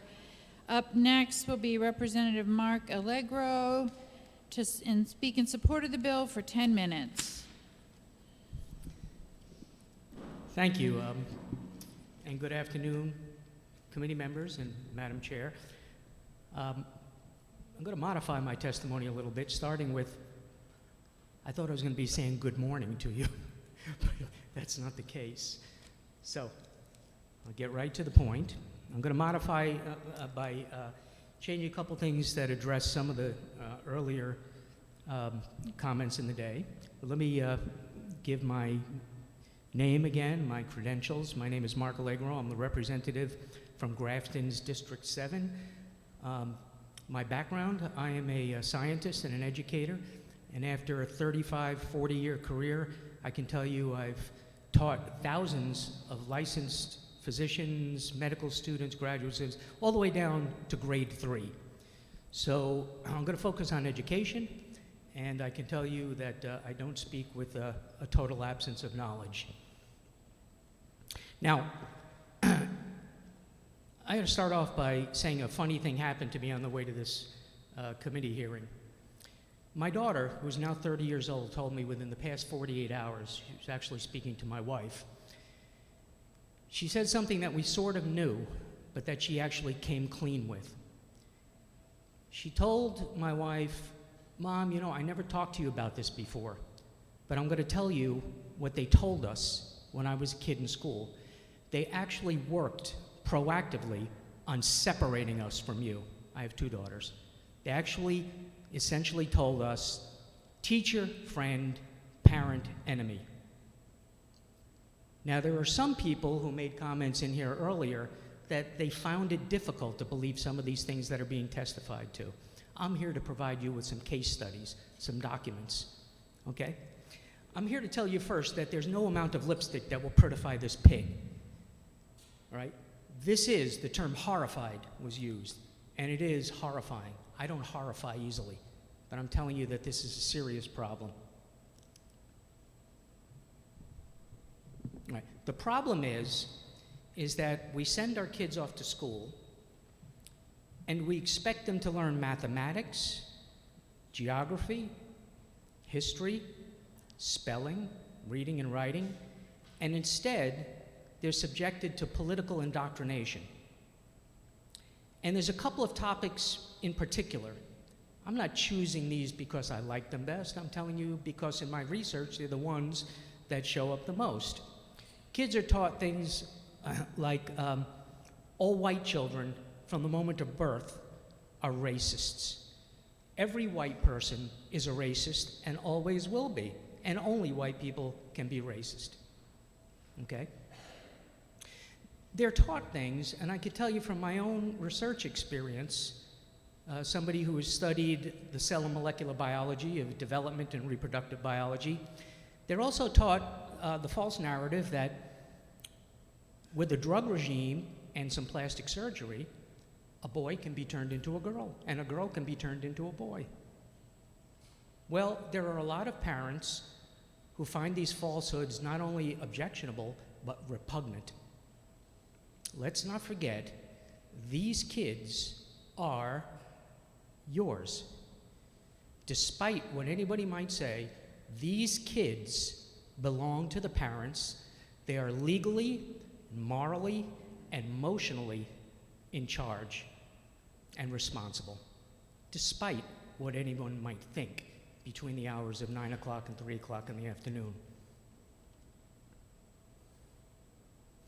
School officials across the country don't like the pushback that they're getting on this, so they've resorted to concealment, deception, and even deceit. I'm going to lay out a few examples of these things, right? These deal with resignations, convictions, indictments, lawsuits. This isn't just stuff I'm reading on Highwire Press, all right? And lest we make any fake excuse that this is this stuff that's happening in the other 49 states. Is it happening in New Hampshire? Nah. Not New Hampshire. Well, I'm here to tell you yes, and I'm going to finish up my testimony with just a couple of examples in New Hampshire. Listen, I'm a House member. I sit through committee. I know how to pick apart bills too. And one of the first questions is always, well, is this really a problem in New Hampshire?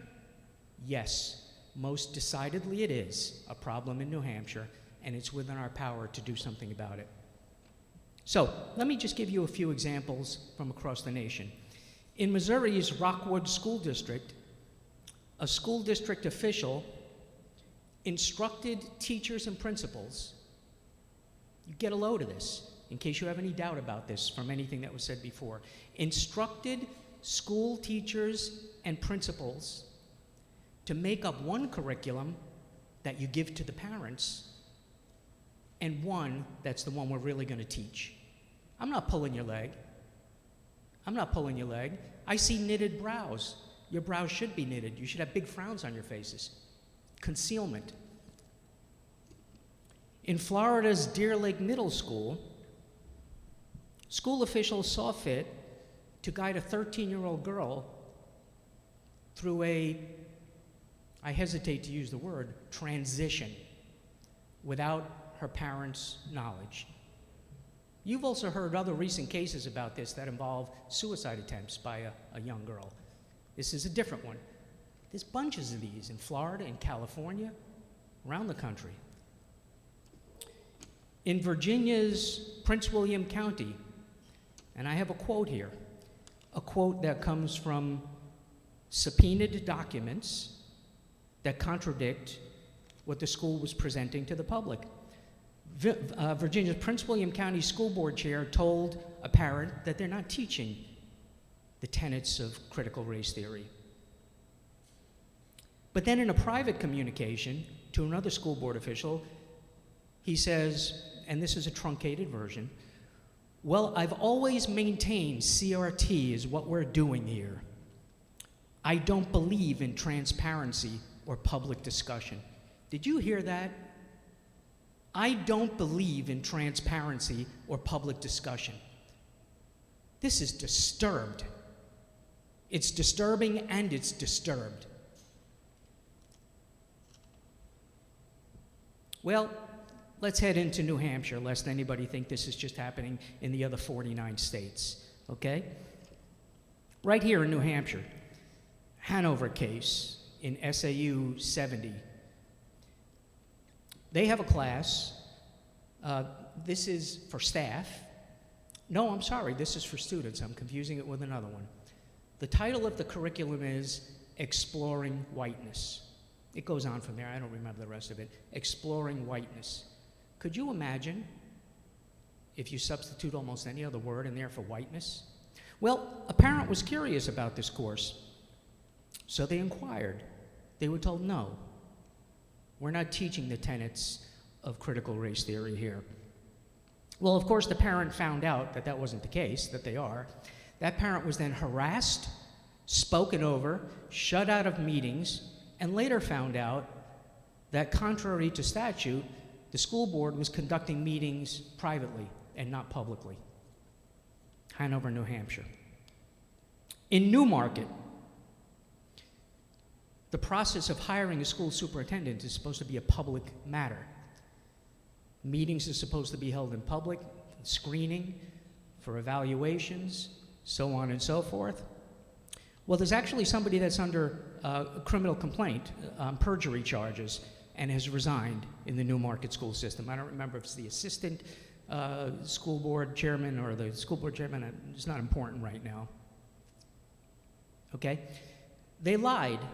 They said that they denied first that there were any private meetings. They insisted that the minutes of the meeting, after they had to admit that there were meetings, were sealed. They were not sealed until finally one of her colleagues, for lack of a better term, I'll use the vernacular, ratted her out. And now she's facing perjury charges. Let me tell you about Thornton, New Hampshire. Thornton's a town just north of me.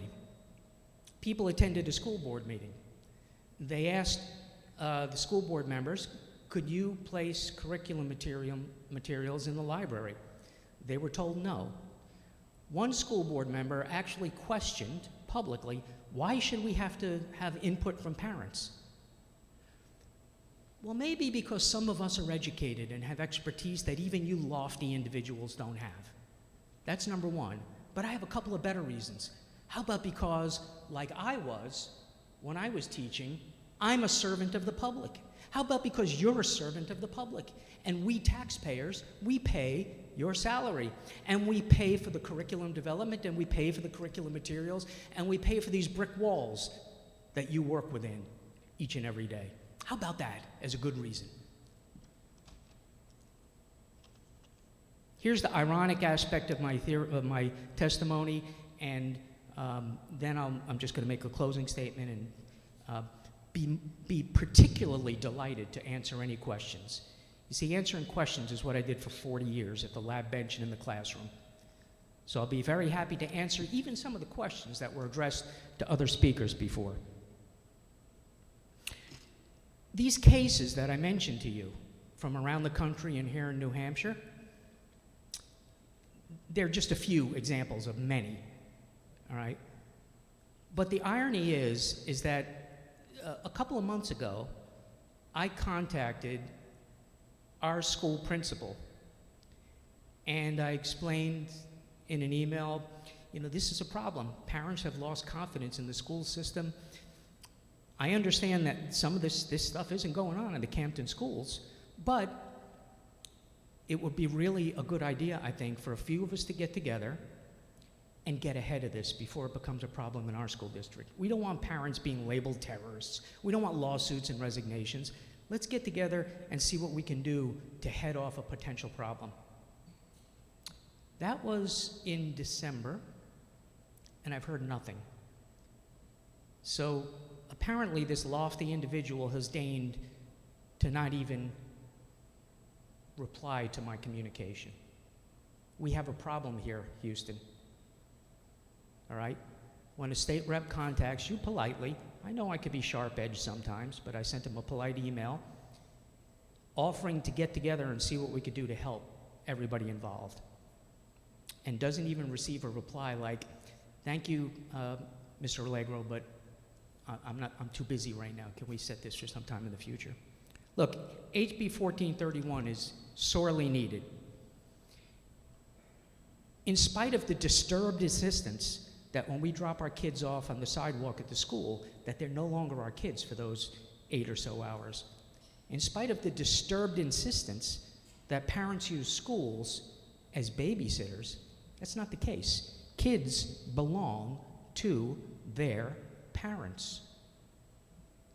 I don't care if there are people who don't believe that or not. It's a fact. It's a natural fact, and it's a natural right. The same parents who pay for the school buildings, the salaries, the curricula, the development and the materials of those curricula, they rightfully demand, and more importantly, they deserve transparency. That's what HB 1431 provides, and I'll be happy to take any questions. I ask you, please, don't worry about house etiquette, and don't worry about being delicate in the structure of your questions. You won't hurt my feelings, and I'll answer them as best I can with a yes or a no whenever possible. Thank you for your attention. Are there any questions? Representative Pertigna. My mouth isn't working. Thank you, Madam Chair. Thank you, Representative, for taking my question. You made reference to curriculum a number of times, and I think in one instance you had talked about 2 sets in a particular school district. May I ask, I have a bad ear, and I'm going to ask you to thank How's you. that? Is that a little better? Go ahead. Okay. So you had referenced curriculum a number of times. And I think in one example, you said that a school district had 2 different sets depending upon the circumstance. My understanding of curriculum development, and I too am a teacher of 40 years, and I've chaired curriculum committees. It's a process that takes a few years, and it involves parents and stakeholders in the community. And when the document is created after a number of years, it has to be approved by the school board. And as a result, being approved by the school board with so many stakeholders, wouldn't you say that it reflects local community standards? So maybe the use of the word curriculum is different from instructional practices. I just want some clarification on that. Sure. So I want to make sure I heard the beginning of what you were asking me. Did you mention that I said that sometimes there's two curricula? Did I hear that right? If I understood you correctly, I believe you gave an example where you said there were two different sets of curriculums depending upon the circumstance, one for one group, Yeah. one for another. And I said that can't be, because a curriculum is a document that is developed over a number of years, and you can view it on the school district's website, and it's approved by the school Right. board. So maybe the use of the word curriculum is different from maybe instructional practice or No, something. I'm using the word curriculum as it's intended to be used. This isn't a case where there was an evolving curriculum or two separate curricula for the same use. I think I was clear in stating that the principals and the teachers were instructed to present one curriculum to parents, but teach another, okay? That's unacceptable. Now, let me see, the rest of your question, if I can answer it, if I can recall it. You were asking about it being an evolving thing? Would repeat it, please? I'm sorry. No, my question specifically was on the two different sets of curriculum, and I think you've answered that question. If I may, Madam Chair, Yeah, just I a quick remember now. follow-up on that. Follow up. The curriculum is a matter of public document, and so very often it can be found on the school's website. Right. So if there is an official curriculum that parents can see, Yes. how then is it possible for the school district to turn around and tell the parents something totally different? Thank you. Which is very evident when they just look online. Thank you for that question. You made my point precisely. You see, that's the way it should be, and if that's the way it was, we wouldn't have any problem. I myself have attempted to retrieve curricula from schools, and so has my wife and acquaintances. In fact, most recently, in Camden, a school board member has requested the curriculum and was denied. If it works the way that you and I are used to working, yeah, it's posted online, and it's what's being actually taught to the kids. But most often, or I shouldn't say most often, I can't even, who cares if it's a majority of times or not? Too often, it's not available, and a specific request for that curriculum is met with denial, like you heard from some of the parents in here. Now, maybe they didn't go about asking the right way. I can't, testify to that. But if a parent comes into my office and says to me, may I have the curriculum for the American history class or geography, I'm saying, yeah, okay, it's going to take me a couple of days. Let me get it to you. That's not a problem. So I regret to say that I'm not trying to be facetious, but you made my point exactly. The curricula too often is not available to parents. Thank you for that question. Representative Long. Thank you, Madam Chair. Thank you, Representative. I go back to your recent conversation with your 30-year-old daughter saying that the school was trying to pull her from you. Did she indicate whether that was successful or close to being successful? Or? So the last thing you said was whether that was what or supposed to be what? That I'm wondering if your daughter indicated whether that was successful or close to being successful, or how that affected her. Not entirely. I can't tell you, well, first of all, with all due respect, what difference does that really make? If that's what was being done, maybe with my daughter, who had parents that were willing to fight a little harder than others, maybe it wasn't successful. But I'm going to tell you, without getting too much into my personal story, I suspect it caused a great deal of difficulty in our family, a great deal of difficulty, okay? But we fought the fight, and our daughter's with us.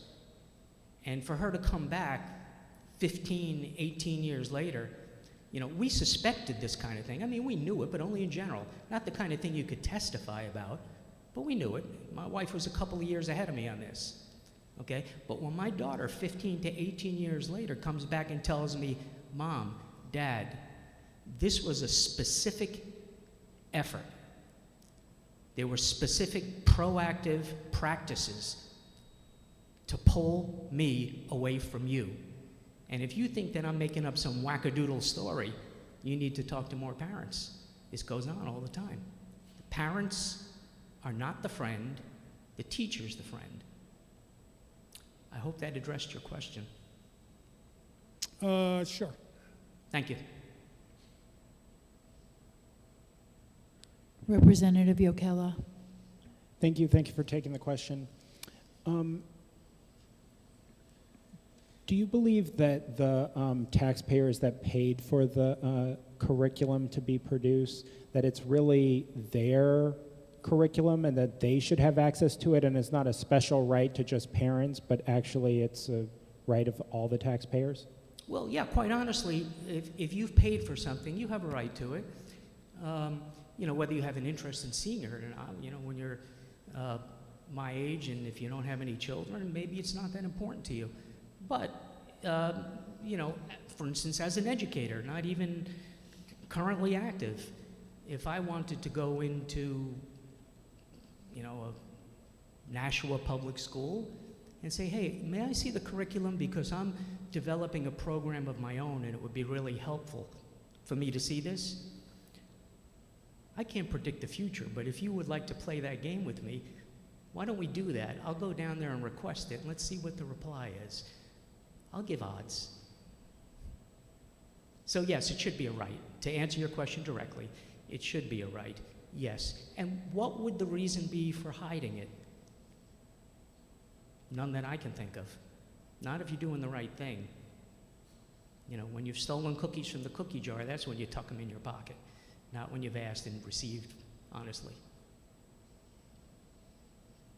Are there any other questions? Seeing none, thank you. Thank you. Up next is Ed Groves to speak in support of the bill for 2 minutes. Thank you, committee members. My name is Ed Groves. I've been coming up here for the better part of a couple of years, usually screaming outside in the front of the State House with my flag, no mandates, freedom, any other live free or die activity that we need to support. So 8 weeks ago, I decided to come to a hearing about House Bill, I can't remember the one it was, but I looked at all of them and said, you know what, maybe I want to go up there and testify for freedom, no mandates. And I've been on the freedom side of most of these, as most of us here this morning were and are at just about every single meeting other than hospital administrators and paid lobbyists. I've come to one conclusion on either side, that we, as adults, have effectively been torturing our children for 2 years. Literally torturing. My daughter is a freshman at Keene State College. I'll be really brief with this. She spent 1.5 years on her bed with a computer graduating from Manchester Central High School. Was she clinically depressed? I don't know, I'm not a shrink.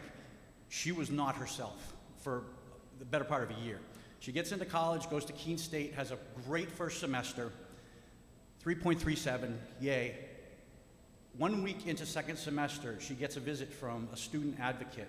I know her name's Kathy, that's all I know. Goes through a whole bunch of stuff with my daughter. How was your first semester, yada, yada, yada. As she gets to the end of it, she says, so Courtney, I understand you're not vaccinated. My daughter's, no, I'm not, but why is it your business? Well, you might as well get vaccinated because you're going to need a vaccination to graduate from Keene State College in 3.5 years. So my daughter calls me up crying, Dad, what do I do? What do I do? What do I do? And I said, well, you don't get vaccinated, first of all, and that's not a fact yet, and we hope it's not going to be. The point is, our kids have been, like I said, tortured for the better part of 2 years. And the only common denominator is COVID.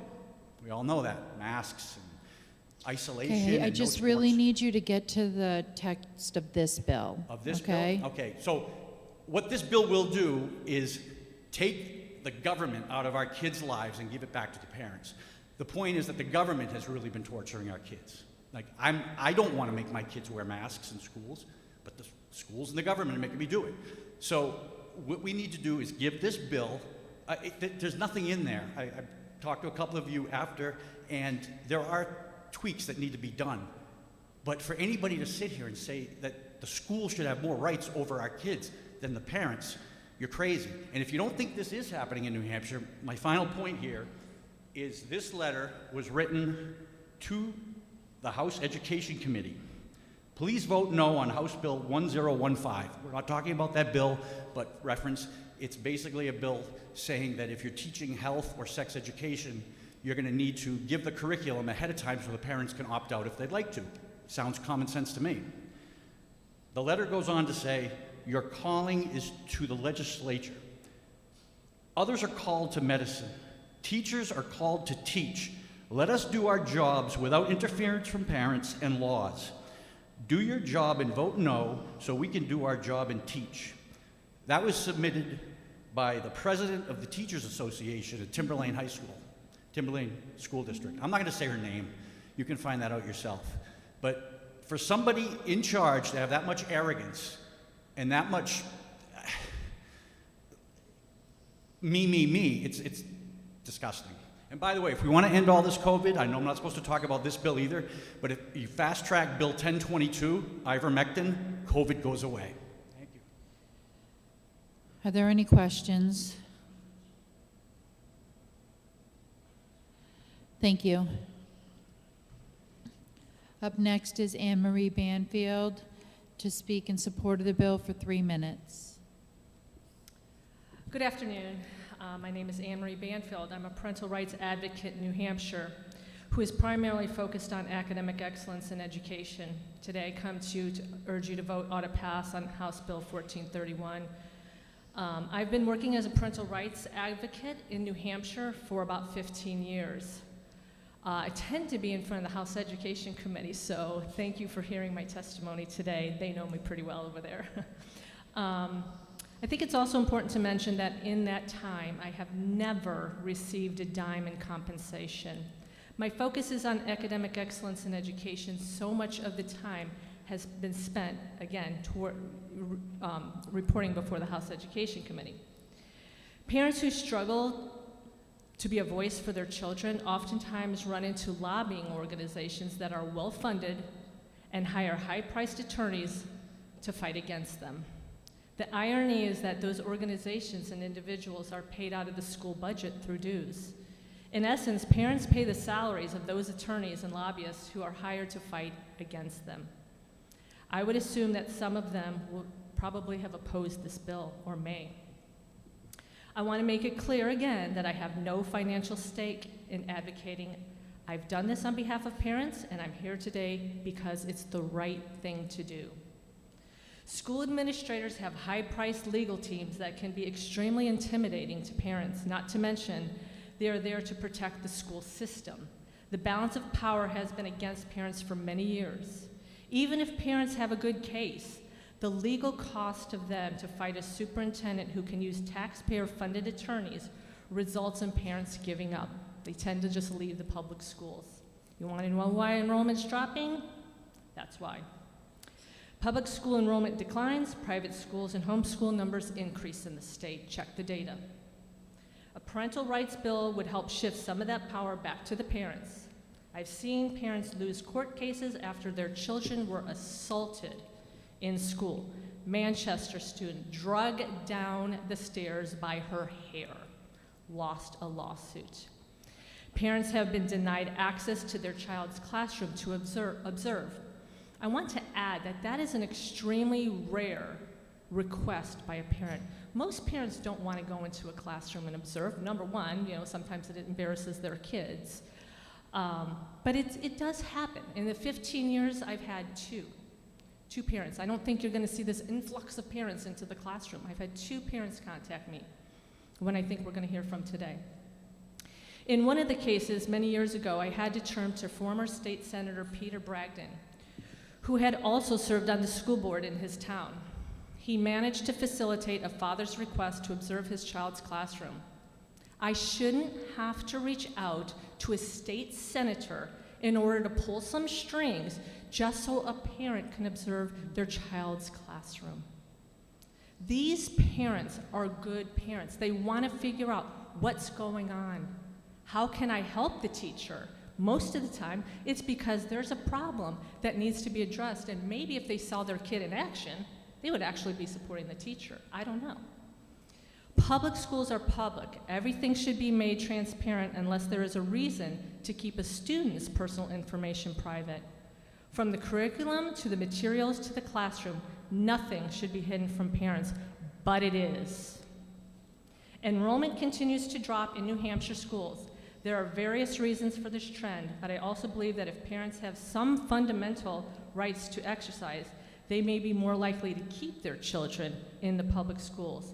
If they leave, they take a portion of that money, and the school loses that money.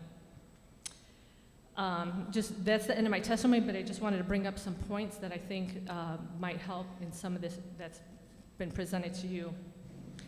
What is in federal law and what guides schools sometimes will also have loopholes. So you might say, well, this law, as it's presented, already is in federal law. Well, let me tell you something. School administrators will exploit any loophole in those laws, and I've seen it. I've seen it firsthand. It's why we have the non-academic survey law in New Hampshire, because the PPRA federal law, which is supposed to require parental consent for non-academic surveys, that law was exploited by administrators. Administrators said, we don't need parental consent on these non-academic surveys because in the federal law, it says if a student is required to take a survey, then we need parental consent. We don't require the students, this is voluntary. Now, when you put a survey in front of a student, they think it's a test. They take a test, they put your name on it, they put their unique pupil identifier number on it. There's nothing anonymous about those surveys, as we have found. So there are loopholes oftentimes in these federal laws. This would help close those loopholes. State law does that. I have personally filed right-to-know requests in some of these schools, SAU 16 being one of them. And you know what I get back?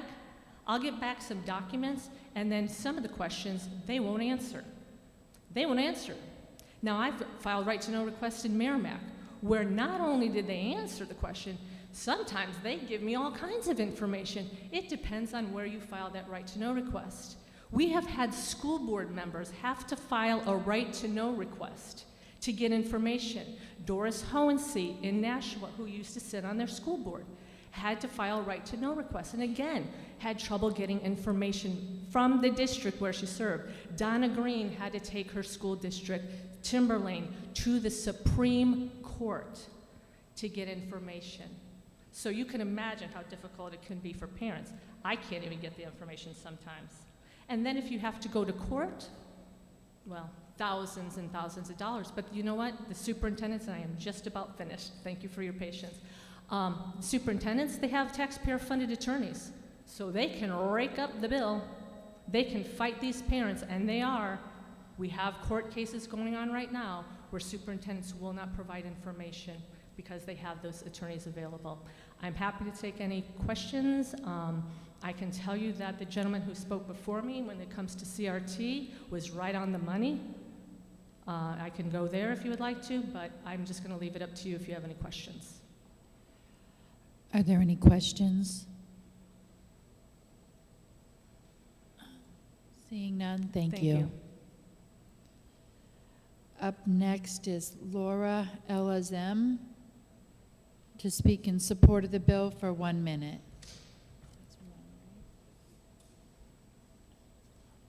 Hi, good afternoon. I'm Laura Elazem from Londonderry.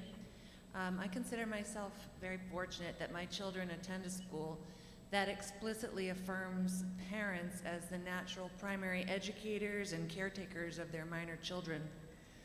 This is both our right and our responsibility. And you know, the system works really well. When parents are treated that way, it fosters trust and accountability and cooperation between the administrators and the teachers and the parents, and that's good for the students. And actually, it's kind of been the default situation all around until fairly recently. But now my school's attitude has become increasingly uncommon. More and more we see an erosion in parental prerogative, In some districts and in some schools, there's open hostility to parental involvement at every level. It is the National School Board Association that labeled parents who sought answers at school boards domestic terrorists. I mean, that's chilling, and it was designed to be chilling. We don't want to hear from people who disagree with our policies, is the attitude of some of these school boards. So enough is enough. The stuff that used to go without saying doesn't anymore, and I feel that this bill really addresses that. Parents who have children at schools other than my unique school, particularly taxpayer-funded schools, they deserve better. And they deserve to see their children reaping the benefits of respectful collaboration between families and schools. Everyone benefits. So please tweak this bill if necessary, but pass a comprehensive parental bill of rights for the benefit of our students and of our school communities. Thank you. Are there any questions?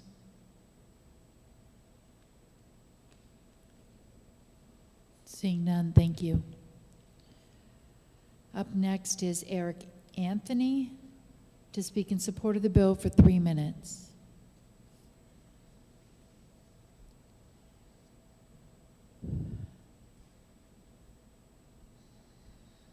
My name is Eric Anthony. I'm from Auburn, New Hampshire, and I thank you for the opportunity. Can you just move a little closer to the mic? Thank you for the opportunity to address you on this important matter.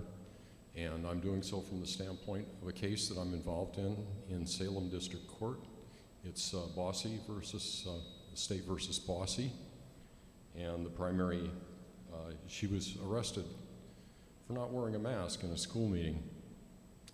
And this is after the school board had put out a notice a week earlier that said precisely that masks, attendees were asked to wear masks. A reasonable interpretation of that was that masks were optional, especially this being about 3 weeks after the governor's public order rescinding the mask mandates. So she went to the meeting, she expected to speak, she actually got into the area where people could be seated, and she realized a friend of hers was back in the hall area, so she turned around, went back, and she said, "I'm just going in." You know, he was in a conversation with the police there. The police had, by a second order by the same school board, had been told to come. They expected some controversy, and they were told to block and arrest anybody without a mask. So she was, at that point, a police officer turned around, grabbed her, and arrested her. So is this a student? No, this is a parent. This is a grandparent specifically. She was there with her daughter, son, and granddaughter, and she planned to speak at the meeting. And so this sets up a conflict of laws that's so elemental, so classic. It goes back, I think, before the Magna Carta. It's called an ex post facto law, where she was given the expectation, the printed expectation, that she could enter the meeting without wearing a mask. Then she was arrested for wearing a mask. But so this bill wouldn't change that, right? This bill is about wearing a mask to a meeting. That's totally different. This is about parental rights over their children. But this is squarely in your jurisdiction by Section 4 and 4C. For children, for overseeing the children though, right? This isn't about an adult in a meeting. Do you know what I'm saying? You have granted these school boards, in effect, I haven't granted the school boards anything. The school board would refer back to the statutes. They refer up to the chain of command. These school boards think that they've been granted, in effect, Star Chamber justice to mete out the laws, and they are the law, and they say when they are the law, and you have no choice or recourse. I understand, but this bill does not change the fact that the school board's requiring parents to wear masks to a meeting, okay? This is about parents' rights over their children. It speaks to governmental authorities. If I could get section 4 and 4C here. A parent of a minor child has inalienable rights that now are more comprehensive than those listed in this section. And I'm going to let you go on, but I'm going to tell you that that's not what this bill does, okay? So you can continue, but because you're going to argue with me regardless, but I'm just making it clear to you that this bill does not stop a school board from requiring masks at a meeting, okay? Right, Anne Marie? Because I see you shaking your head, you know, right? We need a parental bill of rights in any case, because this is a travesty. This person's civil rights, parental rights have been violated. And so that's why I'm here to speak. Thank you. All right, thank you. Are there any questions? Seeing none, thank you very much. Up next is Lori Ortolano. I probably just butchered that. I'm sorry. Lori Ortolano from Nashua. Okay. Russin Chester to speak in support of the bill. Thank you, committee chair. Thank you, committee members. I've been doing a lot of activity here in both Representatives Hall and over in the Legislative Building since I have realized that one of the problems in our state is the fact that we as citizens, taxpayers, parents, have lost faith. We've lost faith in the transparency and the integrity of so many of our lives, not just our lives, but our children's lives. One of the nice things that COVID-19 did, because I like to look through everything through rose-colored glasses, is it put parents back more involved with their children's lives. Isn't that what our educators have been crying about for so long? The teachers are not involved. I wanted to talk a little bit about, some of the things that I believe and I know has been happening for years. I can tell you stories about my 5th grade child who was physically abused by a teacher, and it had been going on for months. She was a drama queen. I didn't believe her. To this day, I cannot forgive myself for taking the side of that teacher over the side of my child. And if I had not found that suicide note in the trash can, I may never have been able to see my grandchildren or be at her wedding. Because when I found that suicide note, I finally said, okay, what's going on? And I tried to talk to my child about it.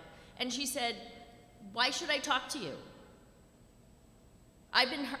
Why should I talk to you? You didn't believe me. I told you what this teacher was doing to other kids, and you didn't believe me, and you didn't want to do anything about it. So why should I talk to you now? I immediately marched to school and said, I want my child removed from this classroom. What happened was, they said no. We've already had to remove 16 children from that classroom since the beginning of the school year. I was like, whoa, what? What are you talking about? Yes, but it's all the children. The children are the problem. Your child is socially, emotionally disturbed. And you need to do something about it, and you need to get in her counseling. And I said, so this is the 17th child. I started doing a little investigation on the teacher. She had been moved 7 times in the last 2 years through the school district because of complaints against her. At no point in time was the public ever made aware of what was going on. At no point in time did the school principals or the school district or anyone try to help the parents and the children. The reason why we're begging for this parental rights bill is because the school boards, the school districts, the teachers, the counselors all have big money behind them. They all have the protection of the New Hampshire Counselors Association and the New Hampshire Teachers Association. And what do parents have? Really, what do parents have now? We have stripped away parental rights in this state and in this country. We have also said, you know what, teachers, you know better than we do. We're just going to let you do your thing. What I know is child suicide is up, abuse and neglect of children in the schools is up, test grades are down, school enrollment is down, school proportion of taxes is way up. Why? I feel very strongly that it's because parents are starting to find teeth and find people to represent them and litigate the kind of things that I should have been able to do as a single parent, but I could not. This parental right bill gives parents the resources to fight back against the bad educators, against the bad administrations, and against the bad school boards. And I will tell you, it didn't just start happening recently. This happened over 25 years ago in this state, in this city. I can also tell you another story where my other child the school counselor took it upon herself to make the decision that she was a neglected and or emotionally disturbed child, or neglected or abused child. My stepdaughter was neglected and or abused, not by me, but by a previous guardian. The school teacher, the school counselor and the school teacher took it upon themselves to take that child under their wings and say, this is safe, this is a safe place. You don't have to worry about anything that's going on at home. Gee, you can talk to us. Don't talk to your parents because obviously they're the problem. A report was made to DCS, who I worked for at the time. I was a child protective service worker for 17 years in this state. I was told, because there was an investigation, I had to move out of my home or my child would be put into foster care. I moved out of my home for 6 months. During that time, my child, my husband did not believe that anything bad had ever happened to the child. So he took her off all her meds. He took her out of counseling. And my child ended up in the criminal justice system in this state because she attacked a teacher. And it was all because a counselor thought it was a good idea to make a report instead of having a conversation. That's one of the things that's happened in our society. There are no conversations between teachers and school boards and parents and students anymore. I can talk about my son. My son who said, yeah, when I wanted to come out, my teacher told me, don't come out to your parents. Now, fortunately, she liked me, but she didn't like the ex-husband. So, and we had 50-50 custody. So, my son makes the decision that my ex-husband can't be trusted. Fortunately, we were not a two-parent. We were cooperatively working together. So when my son came out to me, I was able to help him coordinate conversations with his father. I had no idea at that time that the teacher said, don't tell. So the fact that you folks say, it doesn't really, not you folks, I'm sorry, I don't mean to identify any of you. But the fact that we say, it's outliers. Oh, it's just a few towns. Oh, it's just a few teachers. It's just a few school boards. It's just a few. No, it's not. It's here in New Hampshire. It's been going on for a long time, and it's time to say no more. I have a number of testimonies, Facebook groups. Facebook groups, good, bad, or indifferent, it's a great place for keyboard warriors to find out what's really going on. You don't have to look very far. Bedford, New Hampshire. The school districts voted there were over 150 parents at the school board meeting that did not want certain school books in the classroom. And they said, and the argument was, we shouldn't ban books. Okay. The parents said, okay, let's talk about this. How about if, instead of having a book that is inappropriate for a middle school student available from age 5 all the way up, instead of that, let's put some restrictions on it within the school library or within the classroom so that parents are aware. The school board said, yeah, that sounds like the school district said, yeah, that sounds like a great idea. And then went behind the parents' back and voted 4-0 to allow that book in with no stipulation whatsoever. That's a reality. We can't trust our school boards. We can't trust our school districts. And unfortunately, we can't trust our educators. We can't trust any aspect of our children's lives anymore. Do I think it's on purpose? Do I think it's by accident? Do I think it's just that there's some nefarious people in every aspect of our children's and our lives? The bottom line is, this piece of legislation would allow parents to try and weed out those nefarious characters, and it would further support conversations. It would further support parents being held accountable and responsible as much as educators should be held accountable and responsible, as much as school board members, budget committee members. I have tried for over a year and a half to request certain things. We're not allowed in the school library. If you're a parent, you're not allowed in the school library. You can't even come into the school classroom in my school district. And the argument is, well, parents don't really have time or energy for that anyways. So educators can't have it both ways. They can't have it both ways. If they don't want to be the babysitters, then they need to start working collaboratively, cooperatively, and for the whole child, not just the student, and the parents need to be held accountable and responsible too. And there is a mechanism. There is a mechanism already in place. If parents are not being appropriate, there's a mechanism. Everyone in this state is a mandated reporter. So there's already a mechanism in place. So this bill does not prevent children's rights at all. If anything, I would say it helps improve children's rights, parents' rights, teachers' rights, school administration rights, and taxpayers' rights. Thank you. Thank you. Are there any questions?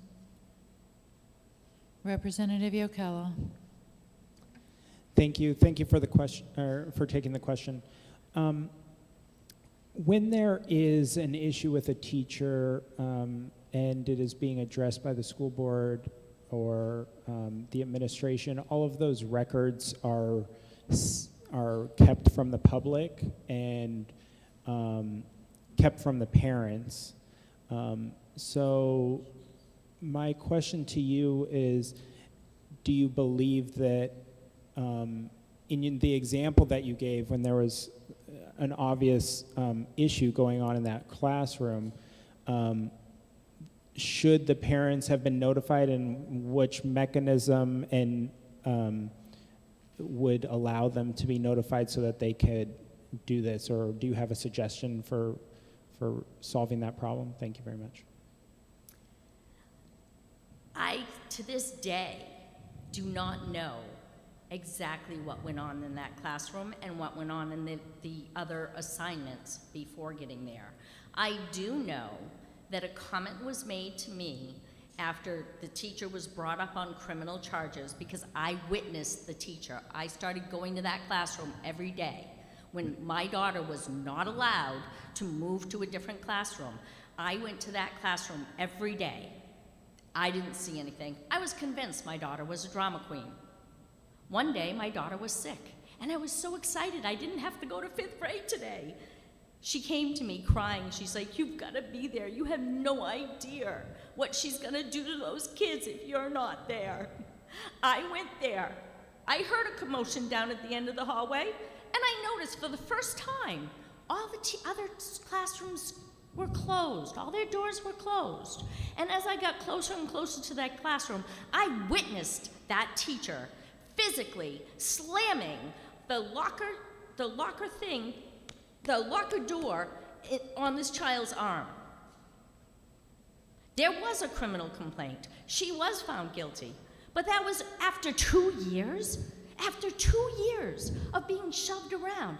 And that principal's comment, so I didn't try to intervene. I immediately walked down, and this was before cell phones even. So I immediately may not have been before cell phones, but I immediately walked down to the guidance counselor's office and said, "Call 911, it's an emergency, call 911. Didn't say anything else, went into the principal's office, and he said, they assured me that the 5th graders would be safe with her." That was a direct quote. And that was brought up too. And that principal and that school board and that school district was never held accountable and responsible. What more can I say?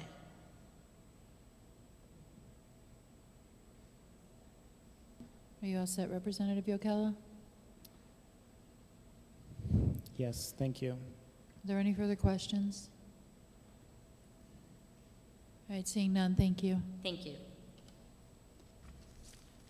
Up next is Danielle Honan, is that right? To speak in support of the bill for 3 minutes. Thank you for allowing me to come here and speak and be a voice for my children. I recently moved here from Massachusetts to we wanted a smaller community, better schools, and I have been fighting with the schools ever since we moved here. I've been trying to advocate for my children nonstop, and I've got nothing but pushback. I've been very nice and respectful, and I am done. I cannot wait to pull my kids out of Newmarket. I'm ashamed. I'm embarrassed. I came here to better my children. We came here as a couple to better our kids, and it has been a nightmare. My son is in kindergarten. My daughter is in 2nd grade. My son's been experiencing bullying, and the superintendent has done nothing. The teacher did nothing. It has been insane, and I have tried to observe the classroom. I wanted to go into the library. I can't go into the school. I can't even get a response from the superintendent, the school board, anybody. I email the teachers, the superintendent. The only person who is responding to me is the commissioner of education. Like, that is insane to me. I have been completely muted, and it is disgraceful. It is so upsetting to me, and I am doing whatever I can to be able to afford private school. I already did tours. I can go into the classroom. I'm having conversations. It's not right. I feel like this bill would give parents the opportunity to be able to be a voice for their children.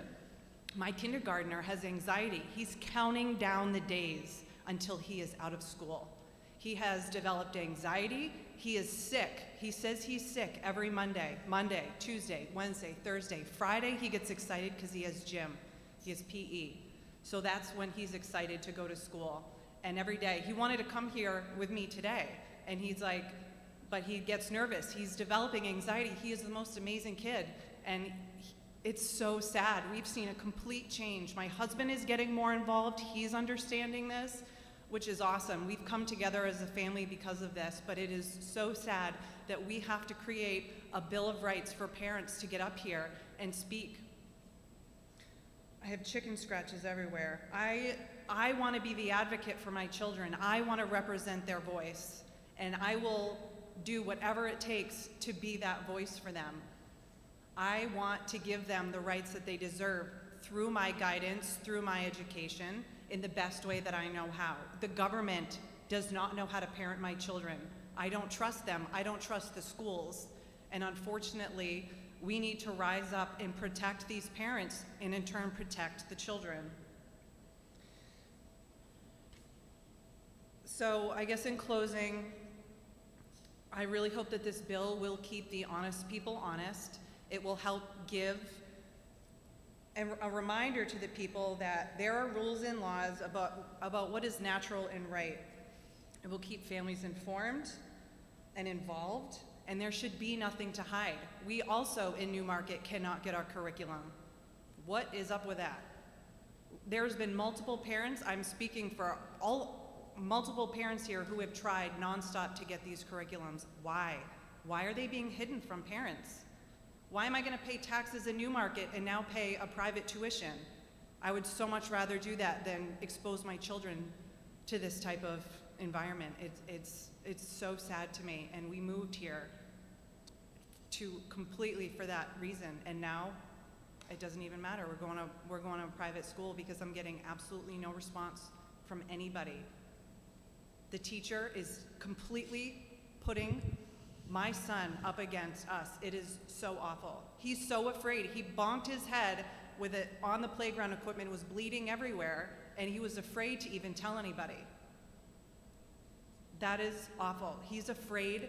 I don't want him to be afraid of other adults. He's afraid because I'm writing all these medical, I don't want my kids getting vaccines in school. I don't want them getting medication. We take really good care of our health. We advocate for food, nutritious, everything. The supplements, we take really good care of ourselves, and he's afraid. And I don't want to put him in that position where he can't feel like he can go ask for help when he's literally bleeding all over the playground. And he hates masks. I want to be able, I can't even get a medical exemption. I have medical exemptions for both of my children. They will not honor them in Newmarket.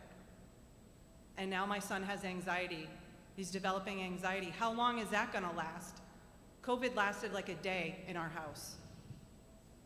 And now he's going to have anxiety that I'm going to have to try to manage moving forward. So I'm happy to take any questions. Thank you. Thank you. Are there any questions? Representative Yokela.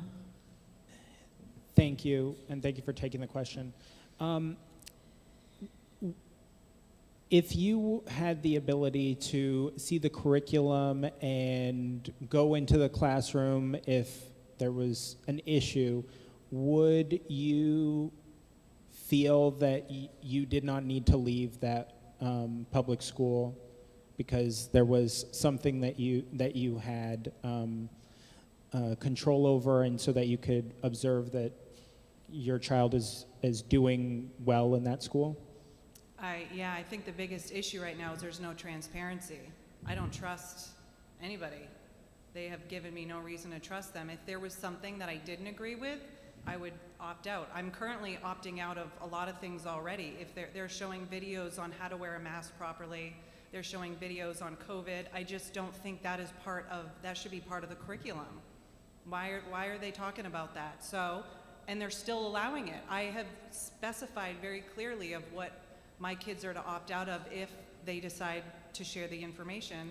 COVID talks, vaccinations, all that stuff being one of them, and they're still doing it and under my consent. And they were just like, oh, it's just a little.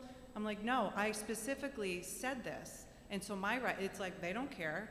So if this were to be implemented and go into law and that was to be followed, I would be like, yep, no, my kid can either step out during that time, not be a part of it. I just think there needs to be transparency. There needs to be some understanding. I don't want a barrier put between my kid and the school. I want them to be able to trust adults, trust educators.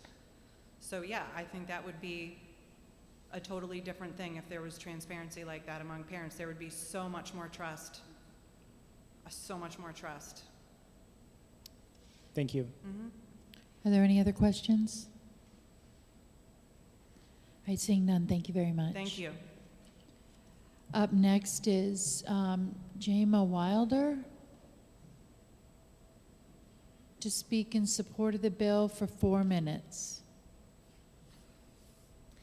My name is Jama Wilder, and I live in Hollis, New Hampshire. Thank you for your time and desire to protect our rights and our children. I was born and raised in New Hampshire and spent most of my 41 years living in our beautiful state. My husband and I have 5 children ranging from 3 to 17 years old. We enrolled our older children in Hollis Brookline High School. Starting in August, I requested a complete list of curriculum, including textbooks, movies, and reading assignments. I was denied multiple times and told that I could log into my children's Google Classroom to see what resources the teachers were using. On several occasions, my children came home with questionable material riddled with inappropriate sexual content, divisive concepts, and reading books with a lexicon level of a 4th or 5th grader. In some cases, they were only allowed to go to one resource assigned by the teacher to do their research. The resources used were very biased. This practice is stunting the growth of our children to be critical thinkers.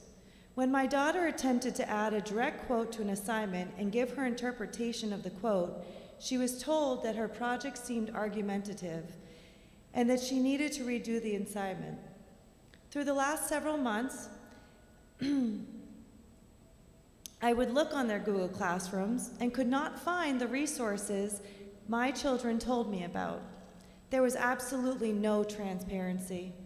I wanted to be able to have a clear picture of what was going on in the schools, so I completed the 6 hours of volunteer training. When I completed all of my requirements, training, background check, and fingerprinting, to my surprise, I was denied the opportunity to volunteer through the school.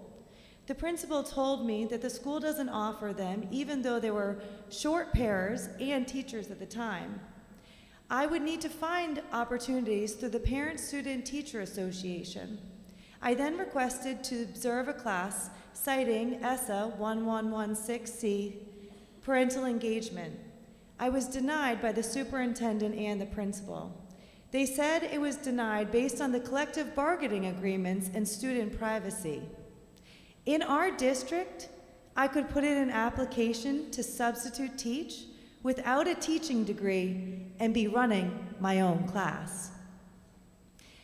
After questioning the things I was seeing, the administration informed me that I was not allowed to meet with a teacher or question them about any curriculum, and all questions should go to the administration. It became very clear to me they didn't want me anywhere near the school. The hyper-focus on sexuality, divisive concepts, and the constant focus on their social and emotional learning is planting seeds in these developing minds. It is destructive for our children, and as a parent, I should have had the opportunity to voice my concerns and have been heard. After working tirelessly for 6 months, I came to the conclusion I had no other option than to remove my children from the public school education until things changed. I have seen a complete shift in our educational system in the last couple of decades, and as a parent, it's frightening. This bill is so crucial to me because it defines the parental rights in our children's education. It appears to me that some administration have forgotten that the children belong to the parents and not to the public education system. The job of parents is to direct the upbringing of our children in their moral and religious training, education, healthcare, mental health, and unconditionally love them. I would ask that in section 169I3, you strike the line in the section that states, without demonstrating that such action is reasonable and necessary to achieve a compelling state interest, and that such action is narrowly tailored and is not otherwise served by a less restrictive means. Every parent has been blessed by God with our precious babies, and we know what's best for them. They belong to the parents, not to the state or the government. Please opt to pass 1431 and give rights back to the parents so we can protect them and raise them in the ways they should go. Thank you. Are there any questions? Thank you.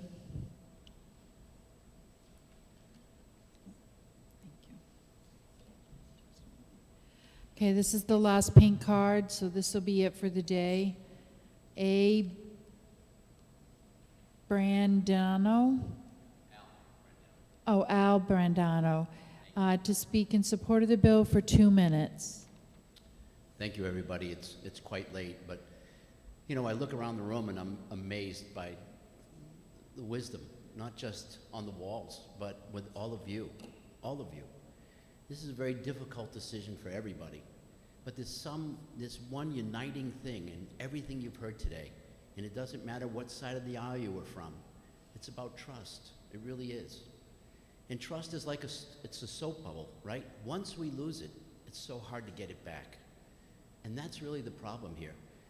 From one come many, right? E pluribus uno, right here in this room. We're all together. We're all parents, we all have children or grandchildren. We know what that love is all about. Why would you not trust us over school unions, over a teachers association? I'm not saying they don't have their place, of course they do. But this bill is essential for us. I ask you please to vote in favor of this bill. Thank you. Thank you. Are there any questions? All right, seeing none. That's a wrap for HB 1431. I'm closing the public hearing. We'll take a 10-minute break and be back for exec session. No.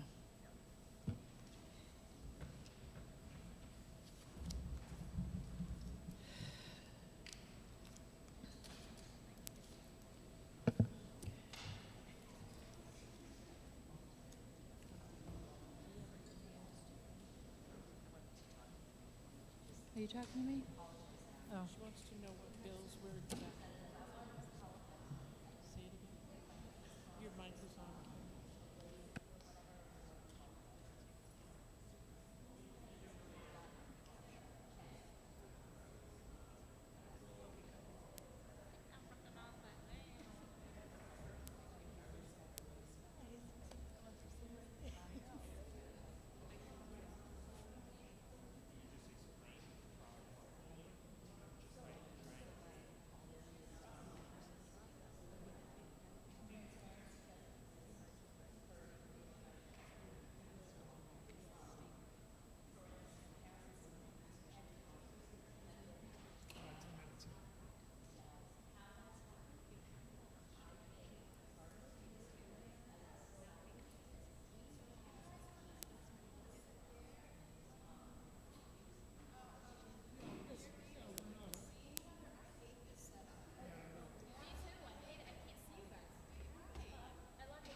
our kid until they grow up. That's what I tell them. And the educators, and I would even argue DOE or DHHS has all the control. They have all the teeth, they have all the money. What if parents have? And by then, we're gonna be like, Can't go to DRC. I am here. So had I been able to find out why all those kids, and what happened was, I started calling. I would Madam call Chair, because I knew how about long do you kids that think would this change will classes.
right, so 1436, I'm going to open the exec session on 1436. Representative Belanger, oh wait, no, 1436. Representative Nelson, do you have a motion? Representative Nelson, see your list? I'm sorry, can I just have one more minute? Apologize. Okay.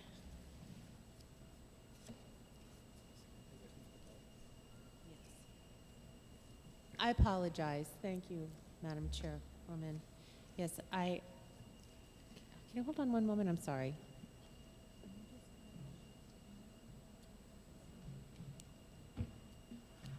I make a motion to ITL. Okay. I'll second that. Second. Okay, the motion is ITL on 1436. Is there any discussion? Yes, Madam Chair, I have a couple of things. Okay. This bill could result in disputes regarding the content of the record, as contents could be modified in different recordings and subsequent transcripts can differ from one another. The subject matter may not be confidential and could easily be shared to different outlets such as social media that could result in devastating effects. Okay. Is there any further discussion? All right, seeing none, I'll have the clerk call the roll. The motion on the floor is ITL on House Bill 1436. Representative DeSimone. Yes. Representative Yokella.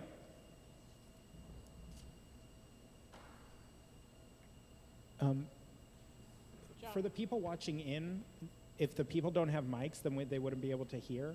I'm just trying to Wait, bring if that they to the can- chair's attention, but I'm also just voting yes. Okay, so we can, yeah, I mean, just be really loud, because it's just awkward having everybody on each side not being able to see people.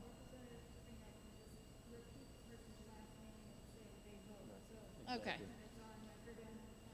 Great, thank you. Okay. you So can Representative Yokella? On the vote? Okay, Representative Yokella votes yea. Representative Nelson? When you're done with it. Yes. Representative Nelson votes yes. Representative Belanger? Yes. Representative Belanger votes yes. Representative Cross? Representative Litchfield? Yes. Representative Litchfield votes yes. Representative Smith? Yes. Representative Smith votes yes. Representative Long? Yes. Representative Long votes yes. Representative Alastair? Representative Alastair votes yes. Representative Grossman? Yes. Representative Grossman votes yes. Representative Levesque? Yes. Representative Levesque votes yes. Representative Wazir? Representative Wazir votes yes. Representative Petrino, that's me, the clerk. I vote yes. Representative Altshuler. Yes. Representative Altshuler votes yes. Madam Chair Rice. Yes. Representative Rice votes yes. Without objection, this can go on the consent calendar. It is? If it's an ITL, it can go on, right? No. Yeah, but it was an OTP. If it was an OTP, yes. Maybe let's put it on the regular calendar, because I do remember that. Let's just be safe, because I don't remember. Yeah. Representative Petrino, what's the number? 14-0. 14-0. Does the Representative Cross want a committee report sheet? If she made the motion? Representative Nelson. Yes. Cross. She's not here. Yeah, so you don't have to call her name either. She's not going to be here at all. So, today. Okay. so Anyways. what's the next one? Okay. Yay, we're on a roll. All right, the next bill. HB 1142. Why isn't that on my sheet here? 1142. Okay. That's going to be who? Jody. Representative Nelson, do you have a motion? Yes, Madam Chairman, I'd like to make a motion to ITL. Okay. Seconded by Representative Belanger. Is there any discussion? All right, seeing none, the clerk can call the roll. I don't have it in front of me. Do you have it in front of you? I don't know where I was so organized. Okay, thank you. Okay? Sorry. Representative Disamone. Yes. Representative Disamone votes yes. Representative Yokella. I vote yes. Representative Yokella votes yes. Representative Nelson. Yes. Representative Nelson votes yes. Representative Belanger. Yes. Representative Belanger votes yes. Representative Litchfield. Yes. Representative Litchfield votes yes. Representative Smith. Yes. Representative Smith votes yes. Representative Long. Yes. Representative Long votes yes. Representative Alicea. Representative Alicea votes yes. Representative Grossman. Yes. Representative Grossman votes yes. Representative Levesque. Yes. Representative Levesque votes yes. Representative Wazir. Yes. Representative Wazir votes yes. I, Peter Petrino, the clerk, votes yes. Representative Altshuler. Yes. Representative Altshuler votes yes. Madam Chair, Rice. Yes. And she votes Rice. And the motion is 14-0. Any objection to consent? Seeing none, it can go on consent. Okay, I'll wait. I think that's what's next. Consent. Right, okay. Up next, we'll do HB 1551, relative to the right of a party in a family court case to create their own written transcripts of court proceedings. Are you ready, Representative Patrick? No, I'm sorry. Okay. Representative Belanger, do you have a motion? Motion, ITL. Second. Seconded by Representative DeSimone. Is there any discussion? Seeing none, the clerk will call the roll. Representative Disamone. Yes. Representative Disamone votes yes. Representative Yokella. Representative Yokella.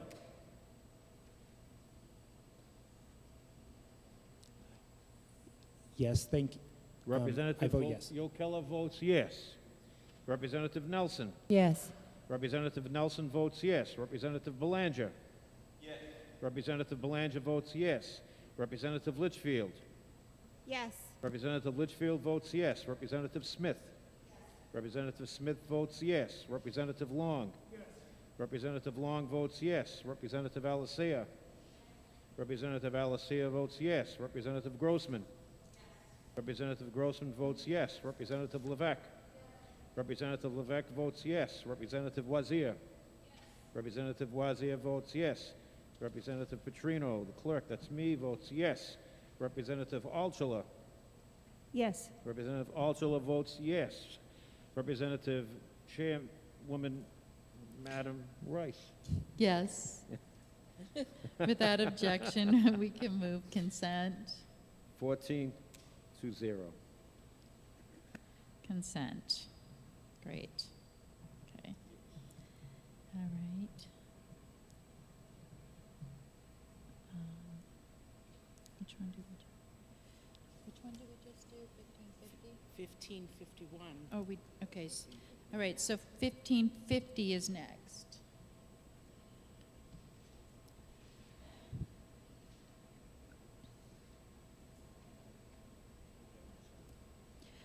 Okay.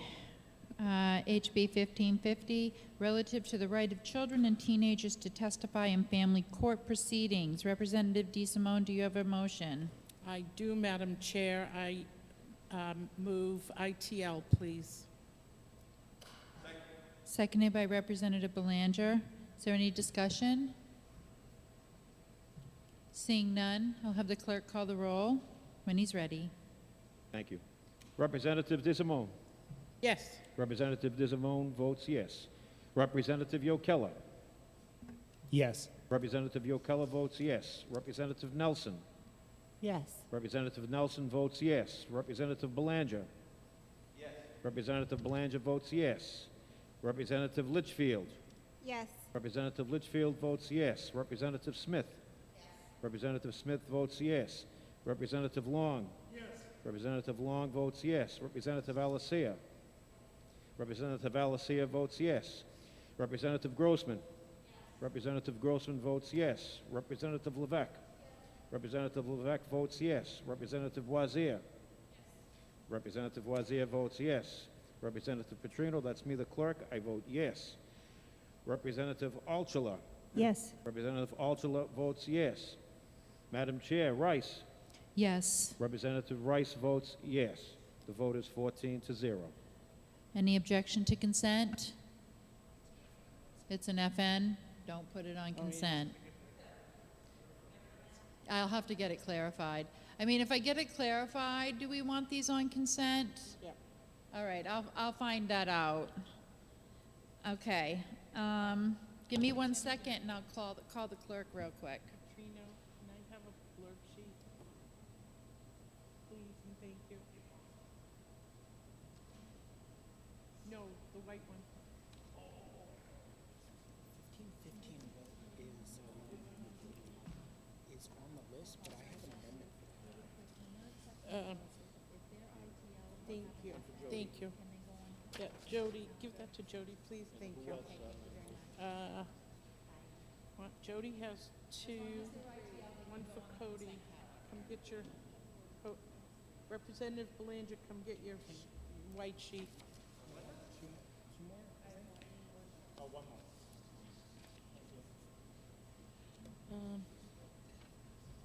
Well, 1515 is tomorrow. This is today, this is tomorrow. 1515 is right there. Yeah, but it's tomorrow. Go get it, yeah, yeah. Okay, I was just.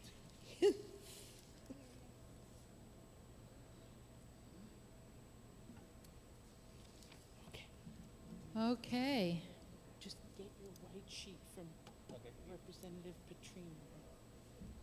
For the one you made the motions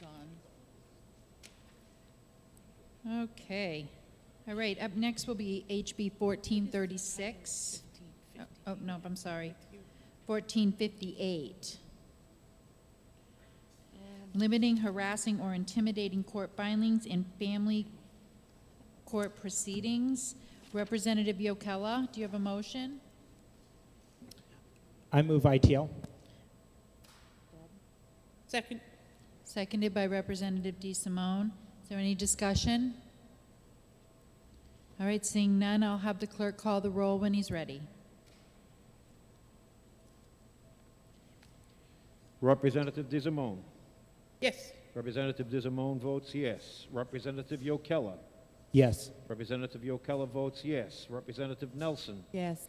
Representative Nelson votes yes. Representative Belanger. Yes. Representative Belanger votes yes. Representative Litchfield. Yes. Representative Litchfield votes yes. Representative Smith.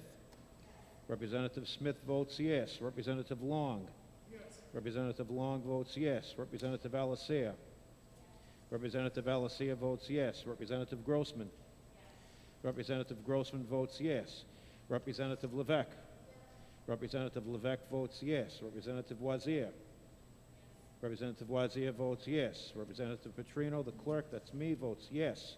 Representative Alchala. Yes. Representative Alchala votes yes. Madam Chair Rice. Yes. Madam Chair Rice votes yes. The vote is 14-0. Without objection, consent?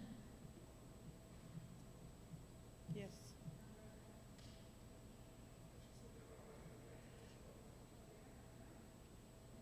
Yeah, I called the clerk. Yeah, Oh, so on consent, yep. Okay, where am I at?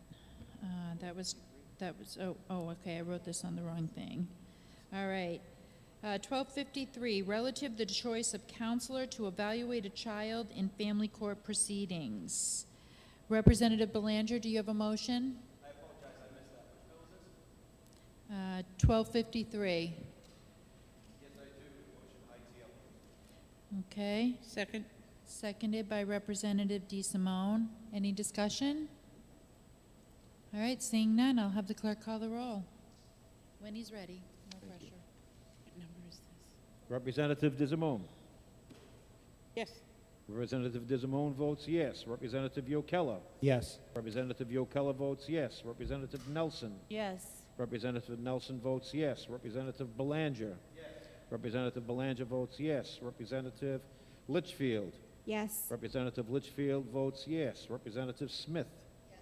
Representative Smith votes yes. Representative Long. Yes. Representative Long votes yes. Representative Alacea. Representative Alacea votes yes. Representative Grossman. Yes. Representative Grossman votes yes. Representative Levesque. Representative Levesque votes yes. Representative Wazir. Representative Wazir votes yes. Representative Petrino, that's me, the clerk. I vote yes. Representative Altshuler. Yes. Representative Altshuler votes yes. Madam Chair Rice. Yes. Chairman Rice votes yes. The vote is 14-0. Without objection, consent.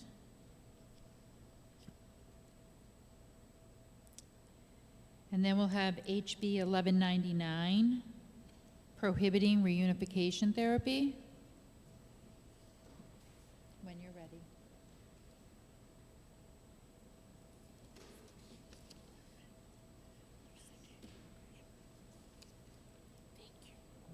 Okay.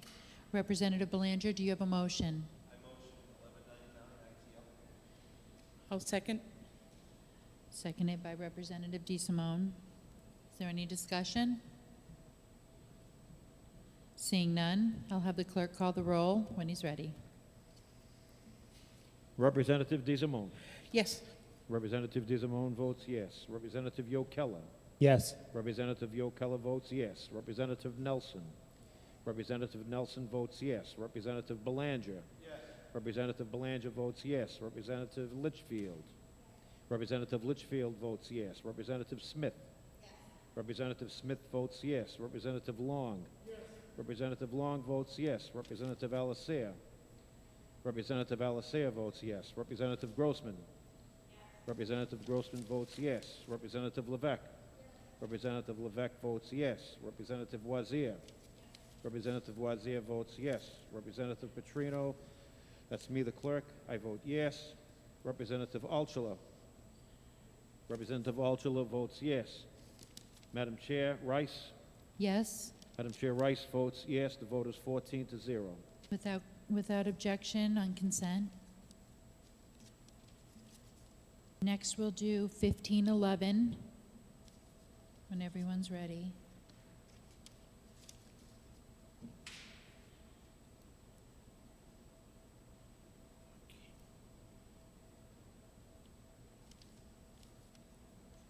Okay.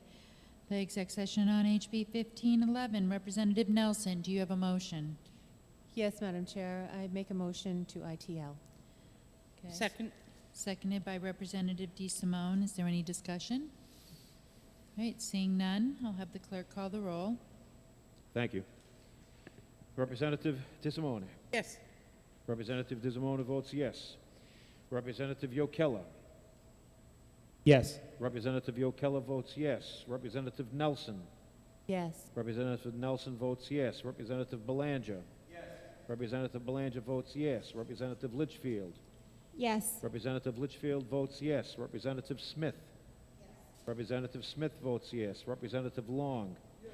Representative Long votes yes. Representative Alacea. Representative Alacea votes yes. Representative Grossman. Representative Grossman votes yes. Representative Levesque. Representative Levesque votes yes. Representative Wazir. Representative Wazir votes yes. Representative Petrino, the clerk, that's me, I vote yes. Representative Altshuler. Representative Altshuler votes yes. Madam Chair Rice. Yes. Madam Chair Rice votes yes. The vote is 14-0. Without objection, consent, and I think that's it for today. Unless, were we ITL on 1568, you guys? That's the, 1568? yeah, Oh, 1465? no, 1568. Okay, all right, so we'll do one more and then we'll be done. Thanks, everybody, for your patience. We'll do House Bill 1568, Representative What? Okay. Representative Belanger, do you have a motion? Motion ITL. Okay. Second. Seconded by Representative DeSimone. Did you want to speak to your motion? With regret. Well, with regret? ITL with regret. Okay, ITL with regret. We can't put that in the calendar, but I get it. I have to see that first. Thank you. All right, so the motion is ITL on House Bill 5068. I will have the clerk call the roll when he's ready.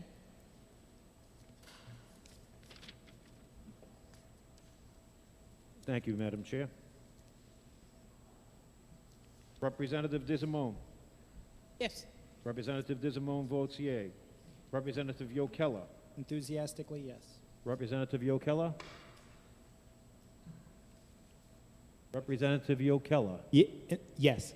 Representative Yokella votes yes. Representative Nelson. Representative Nelson votes yes. Representative Belanger.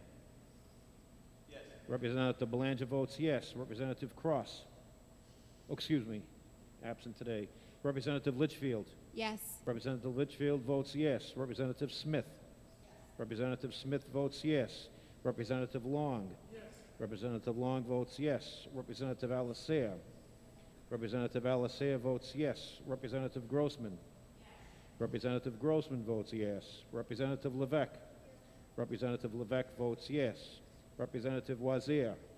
Representative Wazir votes yes. Representative Petrino, the clerk, that's me, I vote yes. Representative Alchala. Representative Alchala votes yes. Madam Chair Rice. Yes. Madam Chair Rice votes yes. The vote is 14-0. Without objection, consent. And that's it for today. So if you're writing a committee report, I'll let you leave with them today, but I have to have them by noon tomorrow. Okay? Noon tomorrow. Does anyone need the paper to do theirs, or does everyone have them? Yes? Okay, I think everybody's got them. Yep. Jody, you have the ones you need, right? Do you need any more? One more, yeah? Can you pass that down to Jody? Well, thanks, you guys. This was super easy. Everybody go home. We'll be back in the morning, and let's just knock them out by noon. Okay? And we're over in our regular committee room tomorrow, so we'll all be able to look at each other again. All right? Thank you. What? Nope, our committee person will come and get everything. Boy, okay, so here's this one. That's Cody's, so I'll give you that today. Oh, I give that to Karen. I'm sorry. I'll try to keep them all together so I can give them to Karen tomorrow. Or actually, I should give her that one tonight. Yeah, I don't want to overwhelm her. All right, thanks, everybody. I know it was a long day.